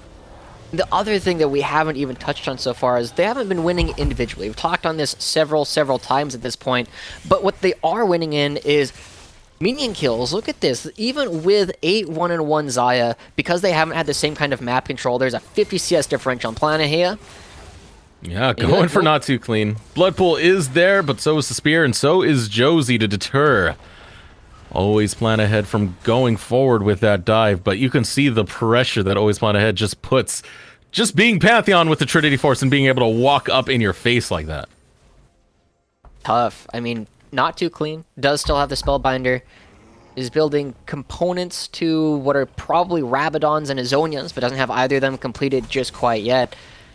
The one place where they are in a pretty good situation in terms of itemization is probably... I mean, obviously, Pufu, looking very strong. 8 1-1. He's already got the QSS, can kind of ignore the ultimate coming up from Bow Eater. But the Adaptive Helm going to be doing a lot of help for A5 as he tries to deal with all the damage that's available to the Mordekaiser. Still, Rylai's means that if you do find a good situation, it's very, very difficult to get away from the Mordekaiser in these long, drawn-out fights that they like to go for. Ooh, another turret. Oh, this one's finally top lane. Makes sense. Another turret going down. The top lane outer turret, getting rid of the last of the outer turrets. So much gold off those turrets alone is really filling the pockets of Lucky Krunkers now. It's just the map control that we keep seeing out of them. They're able to play this map beautifully. You can see how much vision is set up from Lucky Krunkers on the top side, as they did set up for that siege. And even on the bot side, some minor vision coming up to ensure that Bow Eater stays safe. Should be all right as I start to move down towards the bottom half once again. They have priority built in the mid lane, just using Ezreal ult, and now they're the first ones to the punch as they try and catch the rotation. But it looks like both Pufu and Josie a little bit too aware of that. Not going to get caught in this particular situation. Instead, they track towards the bot lane. They have a lot of extra members here. They have all of the entrances warded off, and now how much damage are they going to get on this structure? Wow, Meech! Kizame takes so much damage from Meech alone, and now A5 forced to burn the flash to be able to get away. Dark Binding will be able to land, but 5 members of Lucky Krunkers standing strong together and demolishing a turret in the name of their squad. In the semifinals matchup, Lucky Krunkers are now grabbing control of the mid game in the Rift. You see that on the opposite side of the map, Not Too Clean crashes some minions into the turret, sacrificing them to the turret god, but not even going to be taking down the structure itself, so they don't even get a little bit of gold back in that situation. That's all that Full Spectrum is able to return or to turn around, and once again, just not enough. This is the difference that Lucky Krunkers has been able to build for themselves game after game after game. Just these small advantages that they build up by being smarter on the map, by being first to the punch. Full Spectrum, I definitely think Vladimir could have hit that turret, taken some damage without a whole lot of risk. Instead, going to be backing away because they don't have the full vision on exactly where their entire set of opponents are. I mean, I think it just comes down to macro, Josh. This is really what it is. Lucky Krunkers team, they play together as a team. They show up to fights as a team. They set up these big macro-oriented plays where their objective at the end of the day is to claim a tower, is to claim a Drake. Full Spectrum, yeah, they're winning plays, but they do nothing with it afterwards. And part of that is not because a lack of effort. It's just Lucky Krunkers make sure they do their plays at opportune times where it really will not cost them much. Yeah, and it feels like Lucky Krunkers are going in, like they have a plan for the next several minutes. They have an idea of what they want to do. We're going to push out this wave, we're going to move to this side of the map, and we don't know exactly what we're going to do, but we're all going to be there and hope for an opportunity for our opponents to make a mistake. Whereas Full Spectrum seemed to be very reactionary. Even when we saw previously where they blew up Mage 100-0 with Vladimir, that wasn't a planned thing he was trying to do. It's just like, oh look, there's an AD carry, I can kill him. And so they did. Right, the small things that Full Spectrum have done to make themselves look good have all been off of reactionary plays and taking advantage of very obvious mistakes as we return to the Rift. Once again, just under 4,000 gold lead currently in favor of the Lucky Krunkers, and with the Baron now on the map and the vision control that they've built up for themselves, look at the difference in the jungle. Yeah. 44 to 18. I mean, also the bot lane where Kizime is 60 to 34, but like, those are big numbers. Absolutely. This is... Yeah, just look at the color right there. If this was Splatoon, Lucky Krunkers are definitely running away with this one right now. I mean, the Rift is painted red, and you know, Christmas is on the way, and Lucky Krunkers are looking to bring it on the red side. All right, here we go. Establishing priority in the mid lane right now, just as you would hope they would. Mordekaiser still able to push up, but it's so difficult for him to actually hit the inhibitor turret as this champion. Start to bring more and more people to bear. I'm a little bit surprised that Lucky Krunkers are coming this far to the bottom side of the map, but it looks like they want to prioritize picking up these dragons so they can grab the Ocean Mountain Soul, which, as we saw in Game 1, gives you an extra shield that will build up, just gives everybody extra HP to play with, make them that much more difficult to actually team fight. Poke just that much less impactful. But wow, look at this Full Spectrum. They're going for an aggressive play, but here comes a teleport coming out from Bow Eater. Oh, and this is a smart response coming out of Lucky Krunkers, but you gotta watch for the Shadow Realm. You don't even gotta watch for it if Not Too Clean cleans him up in no time. Now going forward with the Hemoplague. Here comes the Cataclysm onto the backlight on 3, but he pays for it with his life. As always, plan ahead, brings the damage. Teleport coming through. It's gonna be a 1-for-1 exchange in a very close nail-biting fight between these two teams. Yeah, Bow Eater, we were talking about how we wanted him to be aggressive, how we wanted him to have his ultimate for Pufu, but Pufu one step ahead, already has the QSS, not going to be able to get locked down, but now Full Spectrum once again trying to bait out this fight, but they've used some of their big teamfight ultimates and they don't have a jungler. And here come Lucky Krunkers looking to find the engagement. Out comes the taunt from A5, but A5 is running low. Jumping up to the rafters using the plant will be Ken V1. But 3,000 health remains on this Drake. A chain of CC going through and joining the fight in style. Will be always flat ahead. Going after Poo-Poo. Featherstorm going to be used. It's not looking good for Full Spectrum as A5 gets caught by another Dark Binding. Poo-Poo still on the run. An absolute devastation for Full Spectrum as Lucky Krunkers is not only able to call their bluff, they're able to take the Drake, they're able to take the fight, and they're running away with this game, Josh. Full Spectrum can't take fights like that. They can't take a fight when they can't dictate how the fight will go. They don't have the Cataclysm. They don't have the Hemoplague. They have no big damaging buttons. They take so long for these fights to happen, and Lucky Krunkers are so front-loaded. The Pantheon jumps in and bursts someone out. The Elise just hits a cocoon and somebody dies, and now it's all on this. Who's going to be able to land the smite?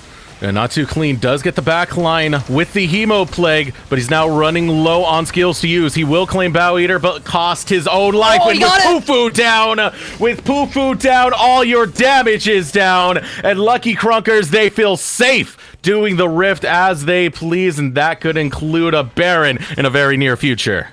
Yeah, here we go. Always planning here, going to be looking for it back as they catch Kizame. Ooh. Is it enough? One more? Yeah, doing with the body block. Meech going forward, gets the auto attack, claims a kill.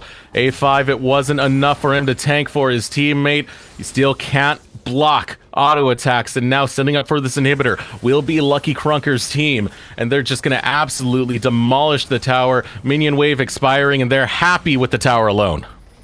Interesting that they're choosing to prioritize this. They grab a couple of extra kills, they grab 2 turrets, but the Baron is still on the table. Full Spectrum now down 7,500 gold, a nearly insurmountable amount. The big thing that happened in that fight is that Always Planahia found the kill onto Pufu as a solo kill. He's strong enough to do that, now 7, 2, and 5. And there's no real tools on Pufu to necessarily deal with this. He's got the Phantom Dancer, he's got the Lifeline passive, but the amount of damage getting put out by the side of Lucky Krunkers still too much. And gonna set up once again the pick tools on the side of Lucky Krunkers. Full Spectrum still looking to get these team fights going. And every single time the advantages have been going to Lucky Krunkers to go back to the Dragon fight. Yet again, we talk about how there's no way for the blue team to set things up in the way that they want. They get this one-man taunt onto Meech, and Pufu flashing forward to try and lock people down, but now they don't have any crowd control left. They don't have anything that they're really looking at as their big opportunities. They lose a couple of members, and another flash coming through. No cleanse available. Pufu forced to run away, while the rest of their members able to pick up the dragon. Yeah, it was disgusting. They don't know how to pick and choose their fights, and this is what we've been commending this squad of Lucky Krunkers on as we take a look at the Baron fight. This one was interesting. Again, look at Pufu and Always Planahia. Look how much damage he's able to do. The QSS is there to stop the stun. There's a little bit of damage coming through, but the lifeline is popped early. And again, Always Planahia, it doesn't matter where the feathers are coming from. You're going to be able to block the damage anyway. And he's still 1v3, takes down the Xayah. And at that point, there's no damage left, just as you talked about, and we saw the rest of his Lucky Krunkers picked up everything else. Full Spectrum, they're the ones who need to start throwing the Hail Marys. They're the ones who need to be a little bit crazy on the map right now, so don't be terribly surprised if they try and lose like KT. Oh, Bow Eater's ulting. Yeah, here comes the ult from Bow Eater, A5. Forced to put up with this for a bit. And the damage is actually starting to really come in now. A5 completely on the run, and Bow Eater with the flash forward takes him down. And with your top laner down, with your Stand United down, that's another layer of protection peeled away, which is ever so crucial with Lucky Krunker standing around this Baron. This is what I was looking at with the Rylai, is as soon as you find a fight where you're like, yeah, I can win this. Bow Eater is completely uncontested in the side lane. Now they're trying to send Not Too Clean to try and deal with him, and Bow Eater doesn't have an ultimate, so he's not that threatening to the Vladimir, but he's already starting to move and create space and just prevent their opponents from joining. Not Too Clean wants to join the rest of the team as they try and contest this Baron. Going for the Baron. It will be taken by Lucky Krunkers, and now they're going to look to take the fight immediately after as the Ugandan royalty caught in the Cataclysm. has no problem with it as he's chasing away Full Spectrum. True Shot Barrage comes out. Meech over the wall, trying to find his shots. Cocoon's not going to land, but Kizame, he's in a bad spot right now. He's eating the autos of Meech. The Mystic shot lands flush. Meech claims another kill, and with no inhibitor tower there, this inhibitor is definitely forfeit in the name of Lucky Krunkers. Yeah, look at where Pufu is. He's in a little bit of an interesting spot to try and contest this. He might find some flank, but flanking Zaya isn't something you tend to hear a lot of stories about. Instead, just going to be getting a little bit of damage as people start to back away. We've already seen, I believe this would be the 4th dragon, as everybody just throws at skill shots trying to hit A5, but this should be the 4th dragon going over to Lucky Krunkers, and if they do that, they get the Mountain Soul. Yet another fight is available on the map. Bow Eater going to be teleporting very aggressively. Doesn't have his ult yet. Oh, trying to make the move right now. Josie able to get the steal, but is it going to be enough to save his team from the catastrophe that's coming out right now as Ken V1 takes down A5. 2-0 in exchange, and Lucky Krunkers, they're marching towards the base. Going to be so difficult to defend. They don't have the tools that we've talked about as being so necessary to dictate how a fight pans out. Kazime, Pufu trying to move away, but the waves are already here. They have the Baron buff. They have the super minions. Can they do it? They're 3v5. Look at Pufu. See what he can do. Oh, here comes the last down. Going forward, it's not too clean. Able to use the Hemo play, get it onto the backline. Ugandan Royalty using the Black Shield on himself to negate some of the damage. Is not too clean. Tries to survive in the middle of 5 members as Pufu getting that backline damage in. Forced to flash away. The damage, the backup. It's finally here as Josie respawns, but forced to back off immediately. Low health bars on the side of Lucky Krunkers. Here comes the Stand United. Going after Ken V1. Meech critically low, but gets a kill regardless. The bug goes splat. It's a shutdown going over to the Josie as Meech able to use Mystic shots to poke away the remaining members of Full Spectrum. Look how much he healed. Conqueror doing so much work for Meech throughout the course of that fight, but they got both Nexus turrets. They still have the Baron for a little while longer. 40 seconds left in their pockets. So ultimately, Lucky Krunker still in a dominating position. 10,000 gold ahead at this point. They're getting all of their major items. Pufu, no longer with his flash available, going to be that much more difficult to keep alive as we start looking at potentially the last fight of the game. This is big right now. This is oh so crucial for Full Spectrum to put up the fight of their life, and they do have some tools that can work. Not Too Clean is doing well with his KDA. He has a healthy income and a healthy build, as well as Pufu. As you can see, 3 items completed along with the Quicksilver Sash. They can fight, but can they team fight is the question, Josh, and that seems to be all in the hands of Lucky Krunkers. The Krunkers continuously finding these advantages. They are moving as a team just better overall, over and over and over again. So now they're starting to move towards the top lane. Baron has run out, but we got 2 major objectives spawning in 2 minutes and 40 seconds. And Lucky Krunkers, again, they don't want to let this game go too long. They don't want to allow their opponents to really just scale across the map. So this is why they're starting to move out. They're creating pressure everywhere they go. And you see that Always Planet here, the one with the pseudo teleport, going to be the one in the bottom lane right now, going up against Shen, who has been itemizing to deal with magic damage, not necessarily physical. And here comes Ken. Yeah, Ken showing up as well. Both towers under siege. A rotation coming out of Lucky Krunkers. Beware of the team fight of Lucky Krunkers because they can scatter, they can destroy.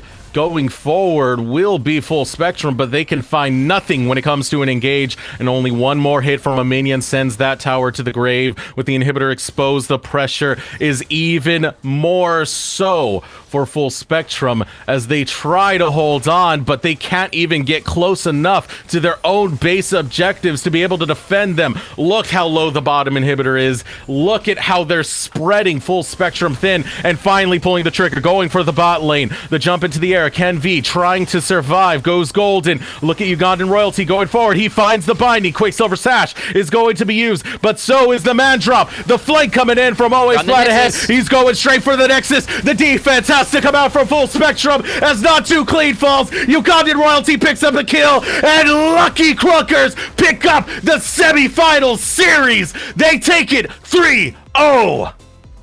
everybody was still alive at the end. One person dies, but that's just the way that Lucky Krunkers have been able to play, out macroing their opponents every step of the way, over and over and over again. And this is why they are your number 1 seed going into the finals of Risen Esports Champions League. And wow, what a crazy performance coming out from them. It is so impressive to see every single time, one step ahead, always making proactive moves, and it rewards them with a dominant series once again here in the semifinals. And Josh, we said it so many times, but it really felt like the difference was teamwork. Lucky Krunkers, a macro team. They played the map oh so well. They worked around it. They found early skirmishes. They fought on their terms almost all the time. Full Spectrum, they would find individual plays, but that doesn't translate so much to their team fight. Lucky Krunkers just had it on lockdown. They really did. It was just, they were able to find fights on their terms over and over and over again. They always had the tools. They weren't as ultimate reliant as their opponents were, so whenever something was happening, they were able to make moves when their opponents couldn't. And I like the way that they're drafting. I like the way that they're playing, and we'll have to see who they're going to be playing up against next week, as they're going to be playing up against the winners of VT and Ozone. If I can find their full names for you guys in just a moment. Virginia Tech and Ozone Esports, winner of those in the semifinals, will be going up against this squad next week. And honestly, they're going to have it out for themselves. Virginia Tech and Ozone, we've seen them a little bit throughout the course of the season. But, I mean, just, you saw it. Lucky Krunkers, looking so strong. I mean, we saw great things out of Full Spectrum as well, but it was just a complete fall of team communication. And Lucky Krunkers, that is the end you have to challenge them at. If either Virginia Tech or Ozone can find that macro-oriented play, that will be a series right there. And only time will tell. You'll have to tune in next week to see that matchup between Virginia Tech and Ozone. And on that note, we got to start closing it out here. My name is Eric Desirux-Beltran, and of course, this is Joshua Joshi Howard. Do you have any closing statements, Josh?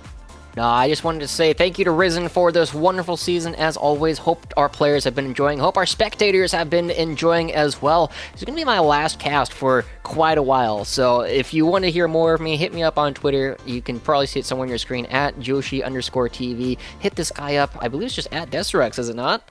Yep. Yeah, there you go. So hit us up. We got lots of cool stuff going on in the works. But thank you to everybody who's been tuning in. Congratulations once again to Lucky Krunkers. We're going to see you a lot more, I'm sure, in the future, so can't wait to see the finals. Yeah, so of course, shout out to our producer, Joe Physics. Excellent job on the layouts. Everyone freaking loves it. But for Risen Esports, this has been Champions League semifinals Full Spectrum versus Lucky Krunkers. Be sure to tune in next week for Virginia Tech versus Ozone, and we will see you then. Be sure to join us again.